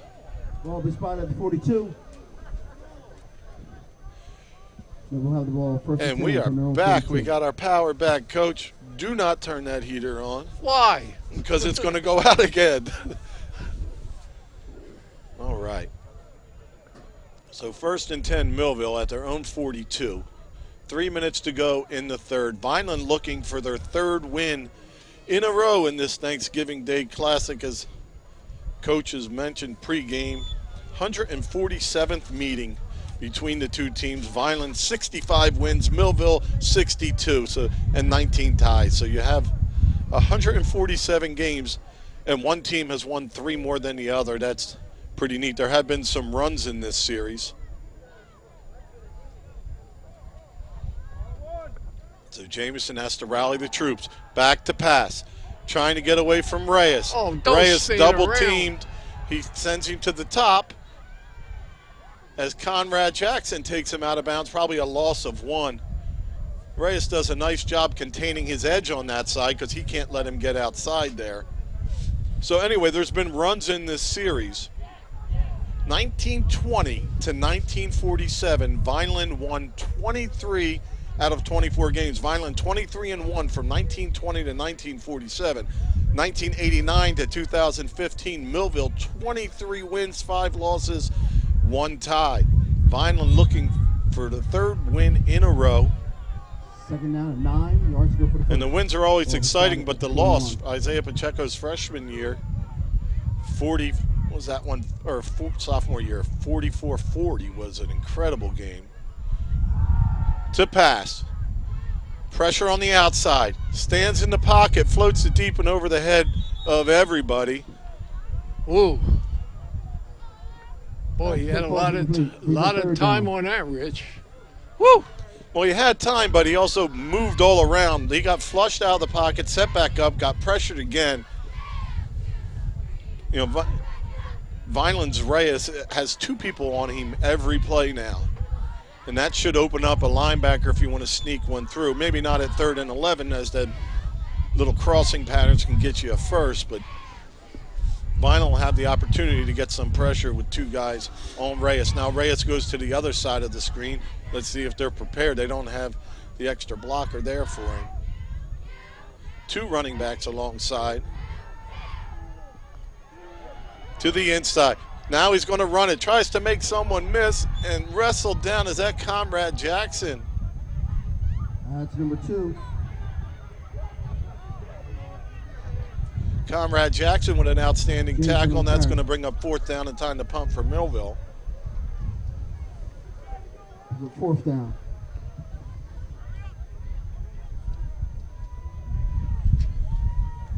Two minutes, 13 seconds in the 3rd are left.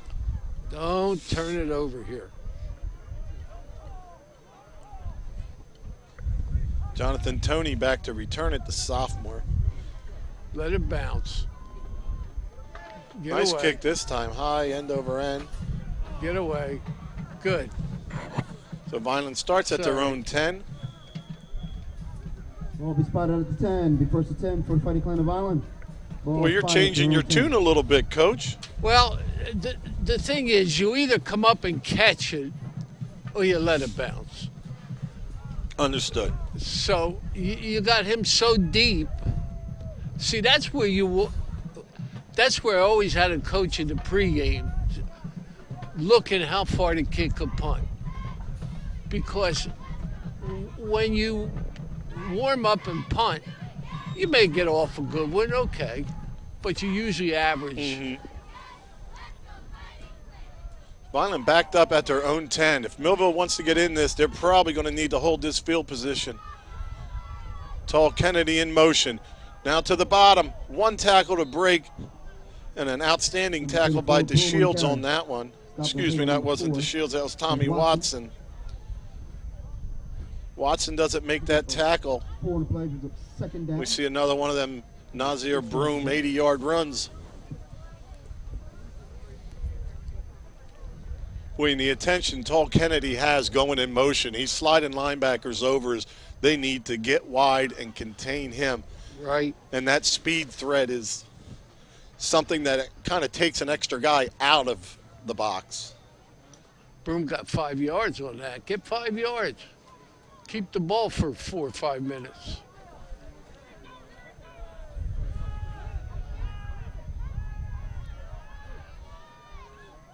Well, nothing there. Can he break free? And into the middle of the field and open. There goes Broom.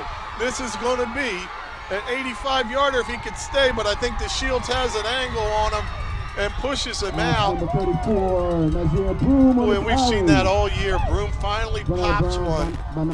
Boy, did he come out of a pile. Oh, he was hitting the backfield, swarmed over. I've given up on the play. I'm like, I'm Broom hitting the backfield. Not much happening. Boy, but then Millville just over-pursued and Broom cut back to the middle of the field.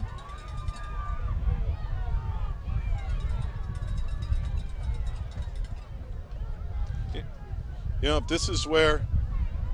See, I would be up there and get my team to snap the ball while Millville was still on this side of the field. I'm serious. Yep.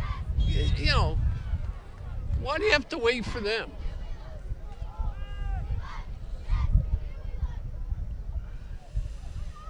Jackson this time in motion.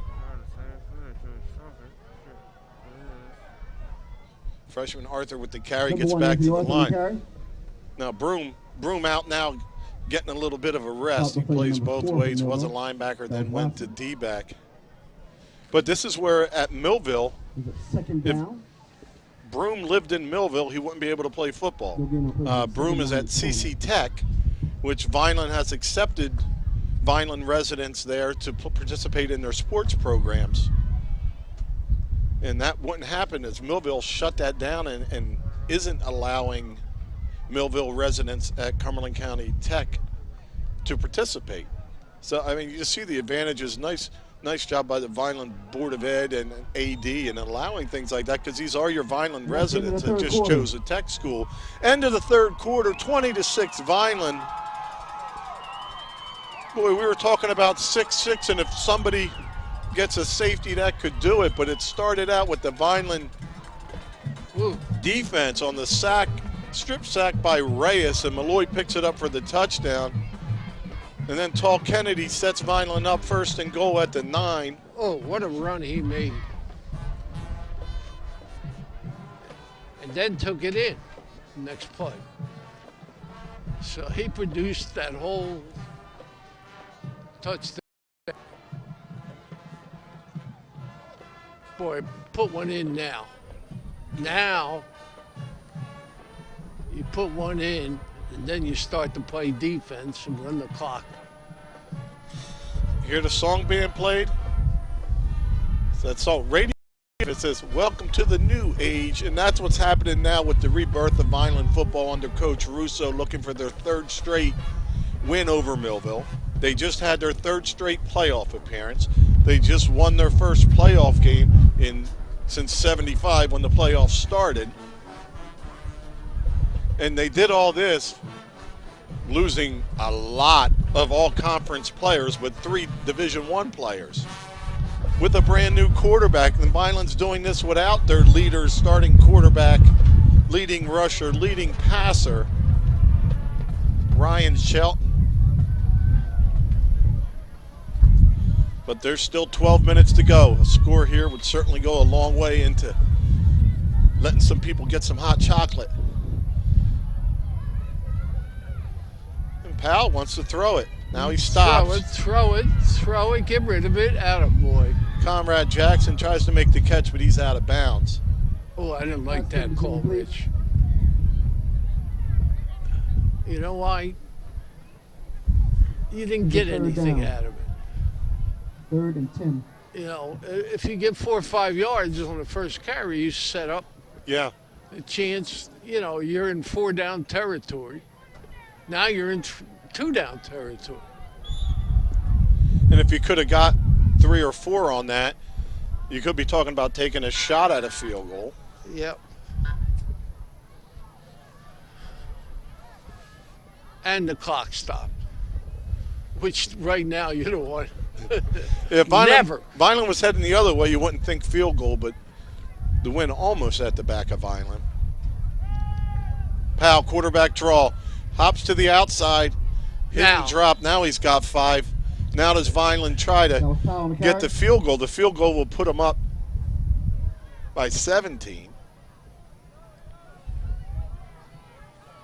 which would make it a 3-possession Why is game. it 4th down? They threw the ball on 1st down, right? No, the quarter happened. We had a run. Oh, okay. First. I forgot. Yeah, it looked like a fresh start when we were down there. And sure enough, Henry Garton's checking in to try to put Vineland up by 17, making it a 3-possession game. It's going to be a 30-yarder. Right now, the wind is blowing to the southeast corner of the end zone. As you can see the flags. He's on the proper hash to help him out with this. Good snap, good plays. Here's the kick. And the wind just carried it to the right. The ball didn't turn over. Wow. So still a 2-possession game. Fighting Clan of Vineland lead 20-6.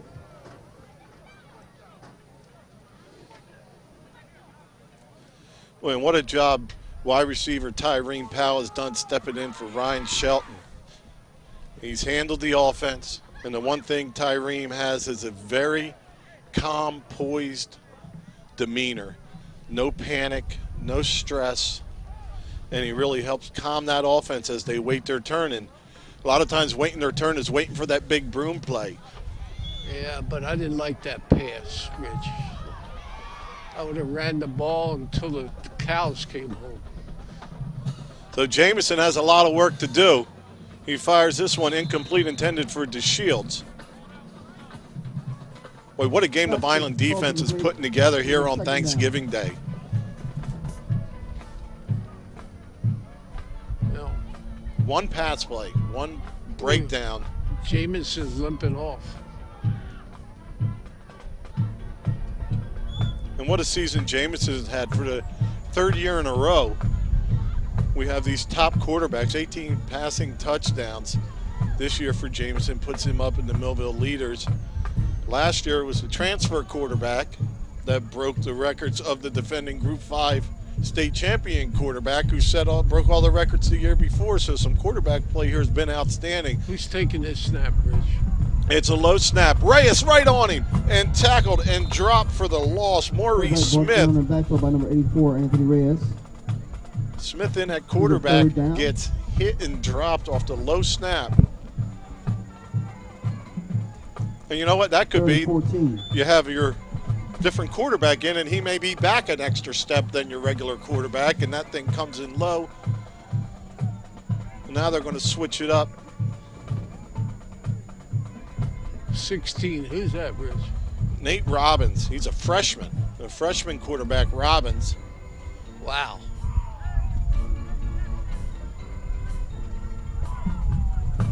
.57", 150.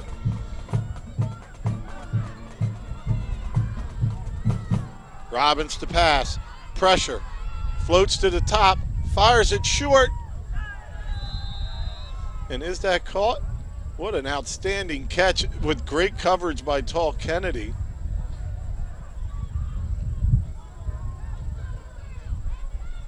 The officials are conferring to see if it is a catch. And they're bringing it in the middle. Looks like it is an outstanding grab by DeShields. Pass was completed. Shields. Oh, they're going for it, Rich. The fourth down. Woo! About That's a 2 yards to go gamble. for the first. Where's the Shields at? Is he back here? Oh, good call, but no. That was what they did before, that wildcatish. Back to throw, trying to hit a quick out. Hit immediately and drop, but that's going to be enough for the first down as Gregory makes the stop on Yancey. Pass is complete to number 9. So Nate Robbins is 2 for 2 in his attempts, First and he's throwing into a hard wind, and that ball's kind of hanging up there a little bit. We'll talk about the experience getting a freshman quarterback in, and he may be a fine quarterback, but we're not talking about somebody 6 foot tall, 170 pounds. We're talking about a true freshman in there now, and he's got some big boys coming at him, and they're asking him to throw the ball. So Millville converts on 4th down.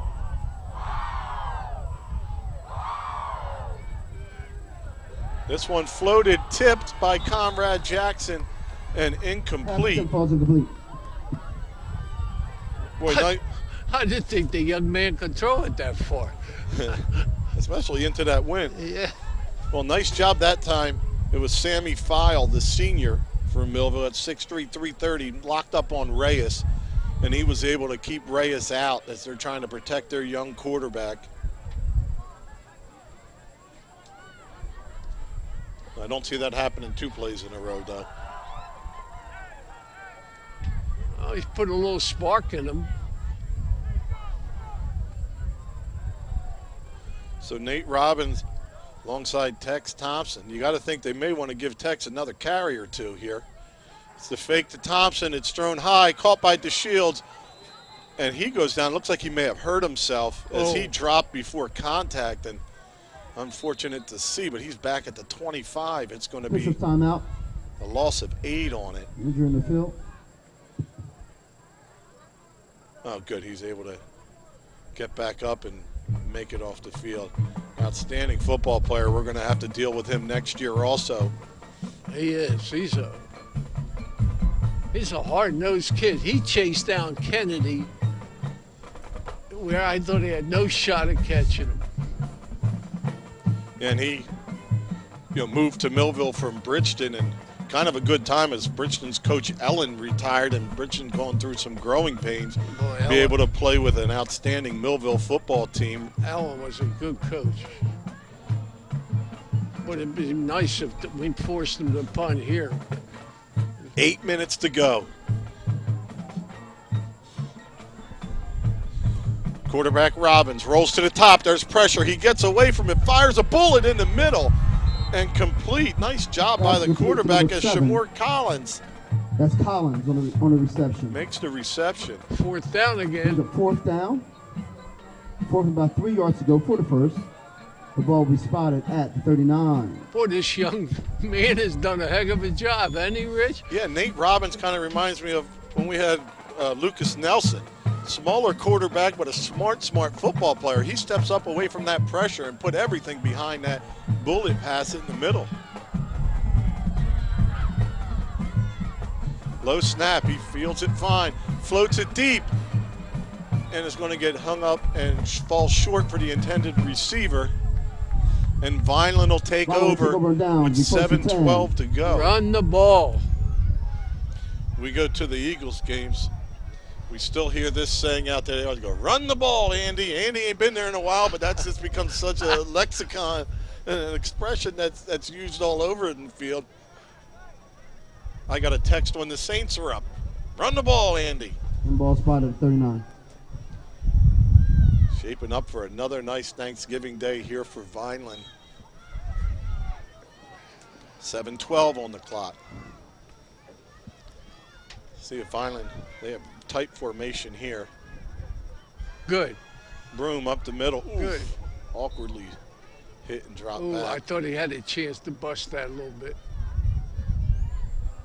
Ball carries number 34, Broom. And once again, Holbrook Stop on the number 10. stop. The senior at So 6 foot Williams. 230. If they run the ball Second 2 down. more times, Second they'll about get 9 that yards. clock under the 5-minute mark. And that's what you want now. You want the guy on the clock to just not take his finger off of it. Just let him run. There's a Good. seam. If he can get to it, can he outrun the coverage? There goes Broom around the outside for a first down. And then some, dragging a defender, but there's a flag. That's number 34, Broom on the carry. There should be another one on that play, too, as Maurice Smith shoves a Vineland player after the whistle. I don't know what the first foul There's a flag is. on the play. Oh, it could be neck collar. That flag is down in the running area. There's nobody down there. There's no lineman.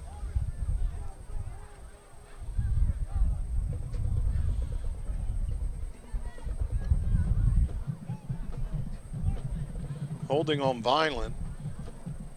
It must have been the wideout. That's okay. And it's still going to be a first down for Vineland as the hold happened at the end of the play. Yeah.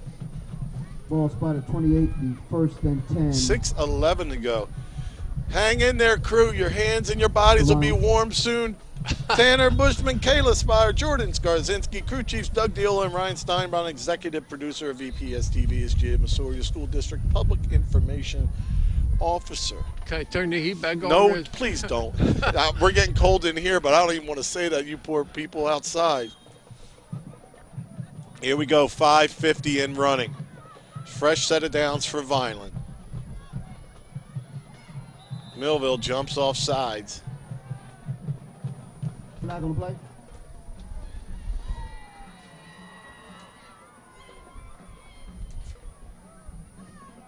Both sides. Well, Millville in and out of the First and 5. top 25. Come in at number 25 locally. Be nice to get another win over a ranked opponent, as Vineland's seen nothing but ranked opponents this year. Ooh. Well, you know what? It should prepare them for next year. They got Sheldon back. They got some good football players. Broom is back. Arthur stutter Oh, I steps like and that picks up move. about 3 or 4. Good move. See, Rich, now we got 2nd and Number 2. 1 Arthur and a carry. His ball up off the 3 20. cracks at it. 2nd down, and about 2 yards to go. And time is a ticking. Under 5 minutes to go. Poor Kennedy's looked good running the ball, hasn't he? Yeah, his couple of touches went really well for him. Who's back here now? Is that Arthur? Arthur. Ball on the ground. Powell falls on it. So 3rd and about 6, I'm guessing. 4 minutes and 30 seconds and running. This one will get off with about 4 minutes to go. Boy, I really, coming into this one, I thought Vineland was at a real strong disadvantage. And going into last week's playoff game, I thought Vineland's defense may be able to stand this test. And the defense we're seeing today that shut down the league's leading rusher and touchdown scorer in Tex Thompson, shut down the league's top passer with a 174 passer rating. Defense has been great. The offense done enough.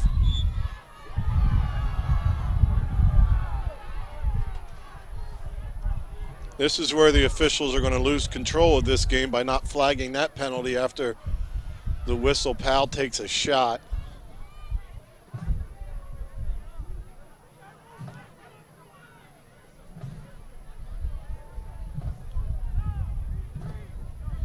Coach Russo in the middle of the field complaining about the late hit on Powell.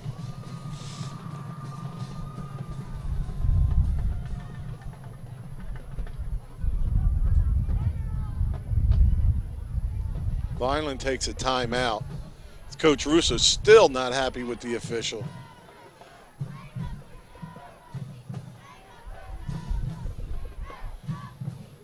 And next year's senior class will be looking for the clean sweep of Millville with 4 wins. I had 3, Rich. Had that silly tie when I, Oh, my boy, gosh. That was my least favorite football game in the history of the world. And I sat through the Eagles' last 2 home games, and I still put that one up there on top. Turnovers. Halfback pass in the end zone intercepted. Oh, boy. We were Sweep to a speed back. We outgained them by 200 yards. Yeah, I did the stats on that game. I have it on tape. And I think we had over 200 yards rushing and about 40 yards passing. So 3:55 to go. Now it's going to be Barry Turner in at quarterback. Oh, I don't like that move. Powell's a little banged up. He's holding himself a little bit. Here comes Turner, gets a real nice block, and keeps going, and he's brought down, but not before the 1st down, and there's a flag on the field. Right at Eckert's feet. I believe it was Eckert that made that outstanding block. Or is that Reyes? I'm sorry, that's Reyes. That was number 9, Barry Turner to carry. There's a flag on the play. Wow. After the late hit after the play on the quarterback jogging, then the next play you call a penalty on the team that you...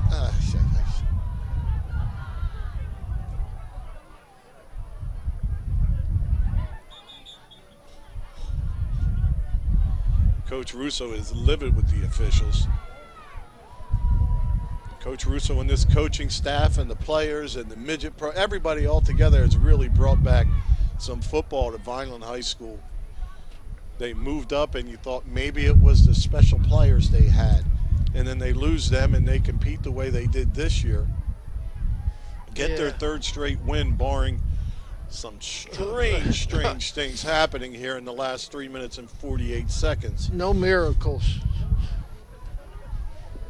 I don't know who called that timeout, Rich. I don't know if it was Millville or Vineland. I'm not sure. Vineland. It was? Yeah, we're down to 1.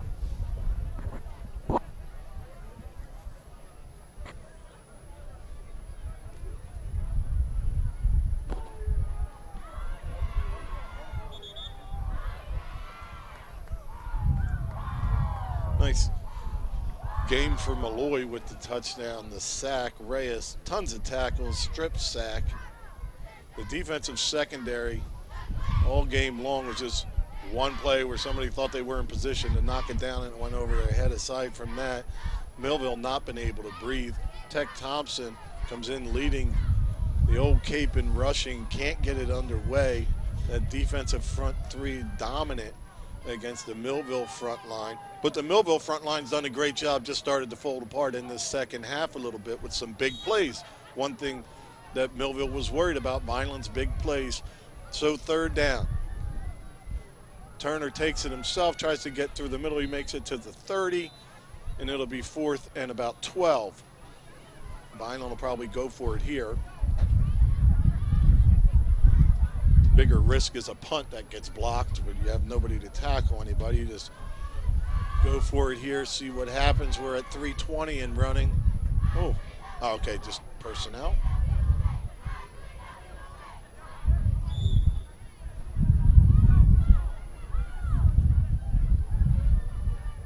Oh, and Schnell's coming out. Oh, no, you almost had a few blocked today, Coach. Ooh. The net on this is going to be 11 yards if it's in the end zone. Your defense has made stops all day. We're short a man. Delay a game penalty won't kill you here. Oh, Coach, don't call it timeout. Timeout Vineland. Don't stop the clock.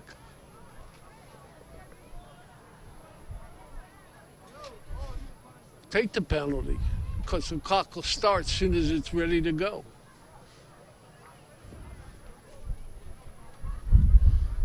I'm getting itchy feet, Rich. It's coming down to the end here. We got to start warming up those knees for the walk down. Oh. It'll be a pleasant walk if we win. They're working on Powell. I don't know what they're doing. Oh, it's when he came down a little bit, it looks like his shoulder, the way he's holding his arm up a little bit, doesn't look tremendously serious. That's going to affect his basketball season, but definitely looks like he's done for the day.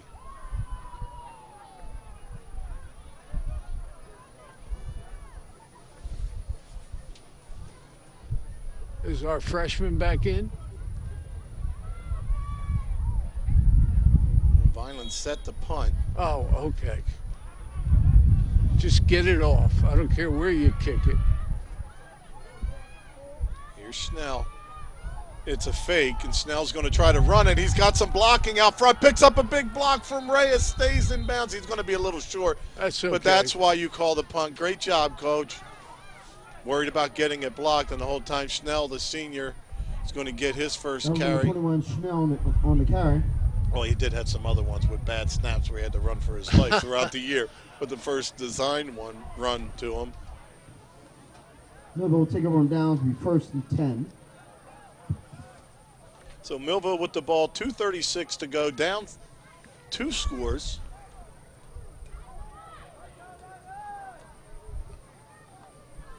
The ball will be spotted at the 21. No big plays, Rich. Just keep the ball in front of you. 22. Is the young man coming back?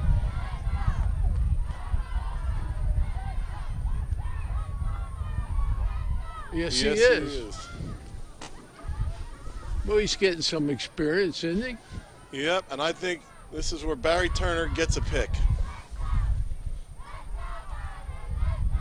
If you're a Vineland player, it's time to get your pass rush on. Bullet thrown past the intended receiver, Gray.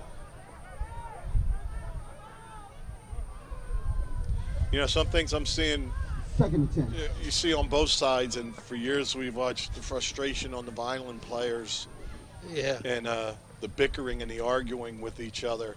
And that's something else about the culture and all that's been created by Coach Russo and his staff, that we don't get that anymore. That's not part of what happens here. Everybody's on the same page with the same goal.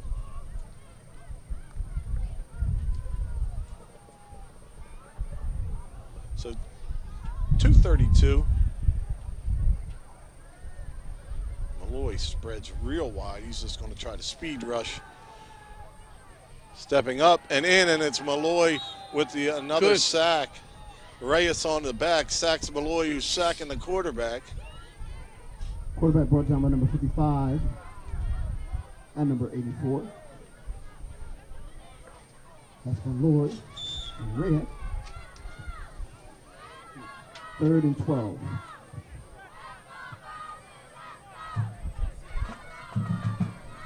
Two minutes.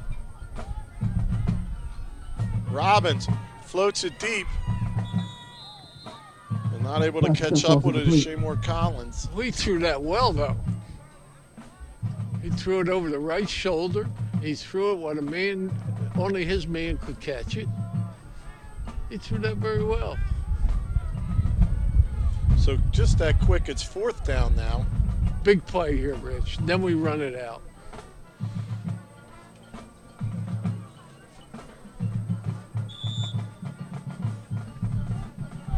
Welcome to the new age, Coach. Yep. Got some good football here in Vineland. And it's awesome that, Millville on a very good run, too. You're getting these very nice Thanksgiving Day games and the build-up all year long as both teams play similar schedules. Back to pass. Robbins hit and dropped. Malloy with at least his 3rd, if not 4th sack, including a fumble. Hits Robbins, sets Vineland up at the 10-yard line with 1:47 to go. Now, Millville has 3 timeouts. I doubt they're going to be using them. Tell you what, though. Just run the ball. You running it or are you kneeling on it, Coach? No, run it.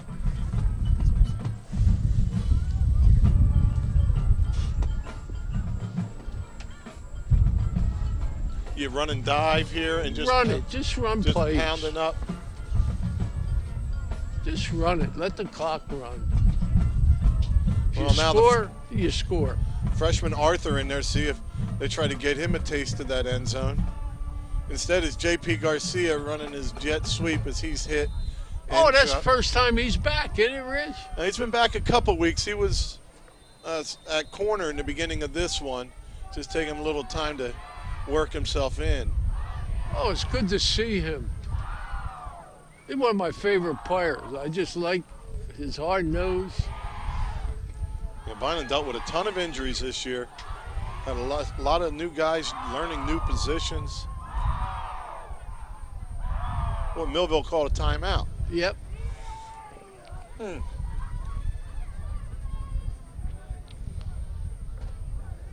know if I call timeout if I'm Millville.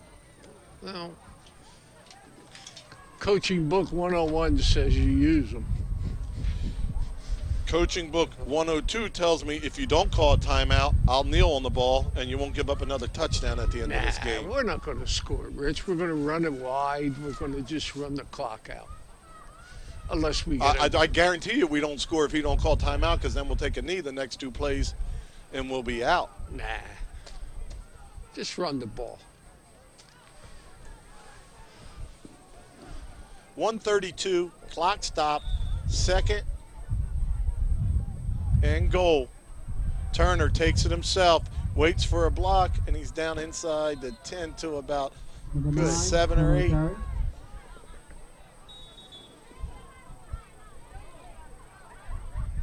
Another timeout, Millville. That's okay.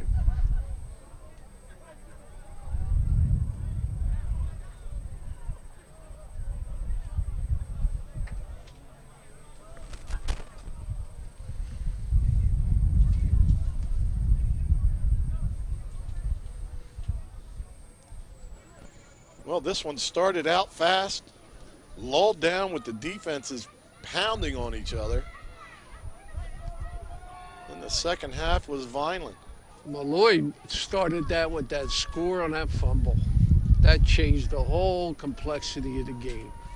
When they got to Jamison and he fumbled. Reyes getting to him and whipping him backwards kind of remind me of Naheem Anderson last year, the way he would just swing them around. Well, for some of these players, it's going to be your last snaps.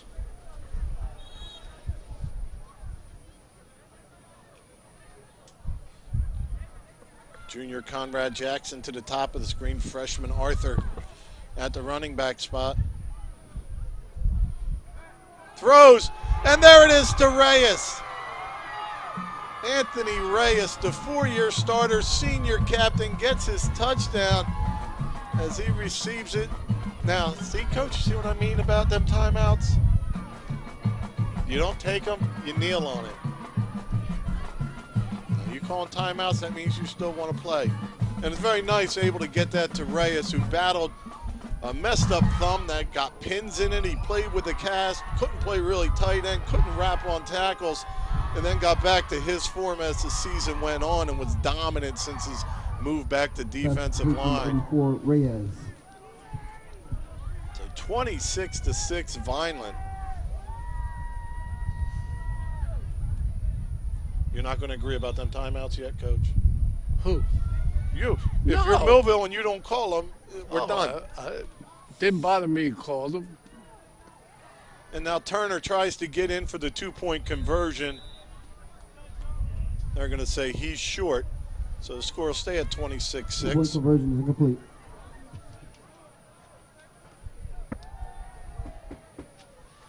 No, I don't care if he calls timeout. I just, No, what I'm saying is, not if you care if he does it, but if he doesn't call them, his team doesn't give up another score.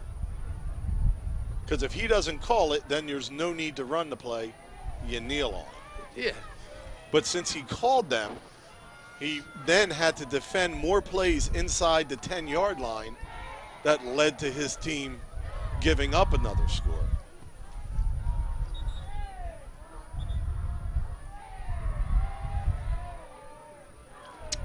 So anyway, 1:13 on the clock. Vineland up 20.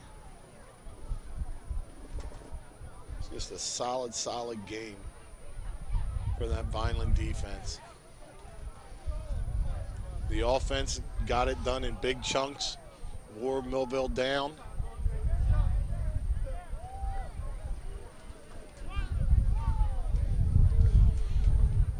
Well, let's see if they're going to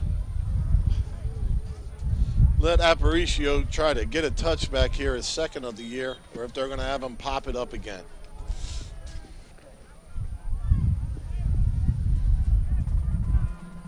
Oh, he kicked it pretty good.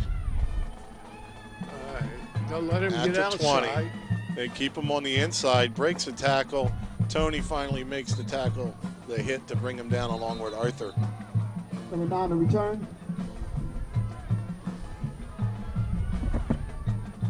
Ball be spotted at 43. The first attempt for Millville. Ball spotted at their own 43.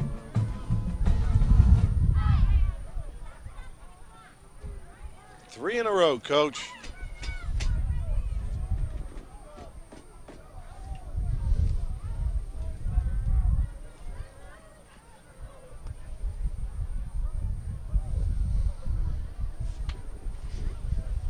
Battling injuries, a tough schedule, adversity. Loss of your starting quarterback, leading passer, rusher. Losses to graduation, and Vineland puts out a top 25 football team in South Jersey today.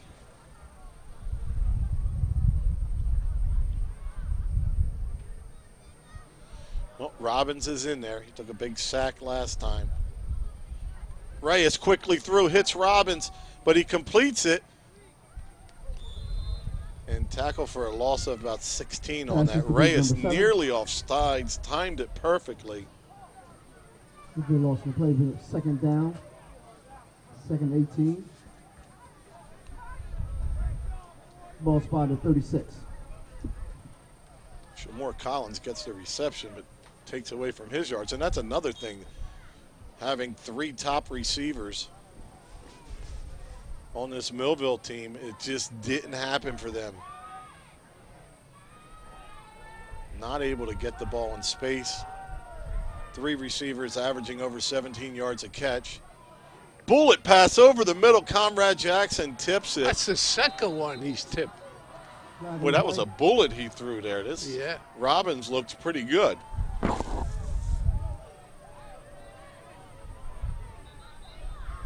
That's a tough play to defend when you get rid of it that quick and throw it that hard. Yep. The freshman at 150 pounds, as he gets bigger, stronger, more mature. He's got it.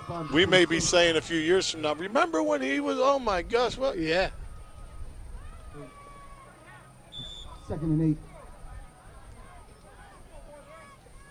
What happened now, Rich? I didn't see it. Is it a penalty? I'm sure. No. Yeah. Sure. They had lost 10 yards. Yeah. So 18 seconds to go.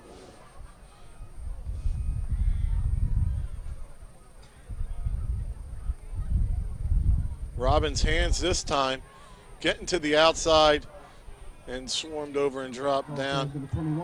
Kenton up top, Reyes at the bottom. And that's it. 4, 3, 2, and 1. Vineland, their 3rd straight win over Millville on Thanksgiving Day. So Millville senior leader Holbrook leads the Millville players into the handshake. We want to wish all our fans out there. It's an outstanding job as Vineland takes over in the second half, outscoring Millville 20-0 in that second half as the fans start to take to the field. Coach, that was a fun second half. Oh, it sure was. It started off with Millville's first possession on a Reyes hit. The ball went in the end zone, or not in the end zone, a few yards out, and Malloy picked it up at the 10:57 mark right away. 12-6, kick was no good. Millville then got the ball again, and on the second drive of the second half, Kennedy ran 54 yards down to 20. There was a penalty, and with 4th and inches to go, Kennedy took it in at the 6:24 mark, put us up 18-6. Powell got the 2 points, 20-6. At the time, Millville, we stymied it. I don't know if they even got over midfield at all to get any kind of threat to us. We've tried a field goal in the 4th quarter. There was no good. And then with 1:13 to go, Reyes took a pass from Turner to make it 26-6, and we did not make the 2 points. And Rich, before I sign us out, anything? Well, an outstanding year. This season for Vineland, there was some questions as we watched the players host the Daily Journal Cup, and they'll bring that back to the Mushroom at the 11-12 building. And the 3rd year in a row with it. But as the players celebrate, they have a lot to be proud of. This is a team that played the toughest schedule in South Jersey, that battled some really good teams, but just didn't have enough to finish it off. And just when the ship is going in the right direction and you think we can finish these off now, you lose your quarterback, your leading rusher, and 1,000-yard passer. Tyreen Powell jumps the quarterback, holds the fort together. Big 33-0 shutout win for Vineland's first playoff win over Toms River North. Then you run into Williamstown and you turn that all around with a dominant performance, especially taking over in that second half for the Fighting Clan.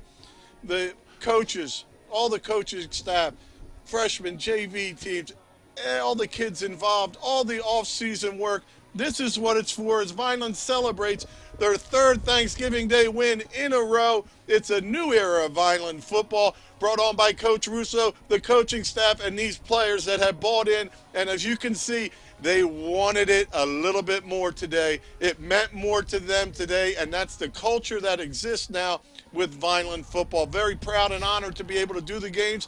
Thrilled to have you back with me, Coach. It was an outstanding year. Some ups and downs, but so much growth. And guess what? Ain't too long till we start next year. Rich, it's a pleasure working with you again, and thanks for all your help all year long. And I'm John Parentazzi, the color man, and Rich Scarborough, who does a great job in the play-by-play. Have a great Thanksgiving, and hope you warm up. Have a great day.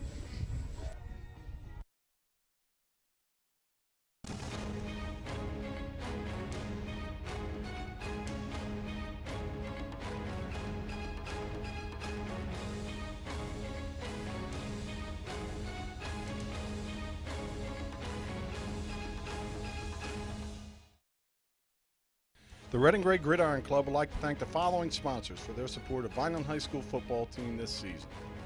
Sir Speedy, Reconstructive Orthopedics, Ducharmes, the Greenview Inn at Eastland Golf Course, Newfield National Bank, Larry's 2 Restaurant and Caters, Allen Associates, Delsey ShopRite, Bella Limousine, Medio Law Firm, The Claridge, a Radisson Hotel, Technid Consulting, Vineland Education Association, Begal University, Manny and Vic's Pizzeria and Restaurant, MVP Sports Bar, Richling Carpet and Flooring, GNS Dry Cleaners, Carluzzo and Teresi Petroleum Transporters, Bondi Insurance Agency, Dr. Gorson General and Cosmetic Dentistry, Baruffi Brothers, Beretta Plumbing, Heating and Cooling, Luciano Medical, Van Dodge, and Homestead Plumbing and Heating.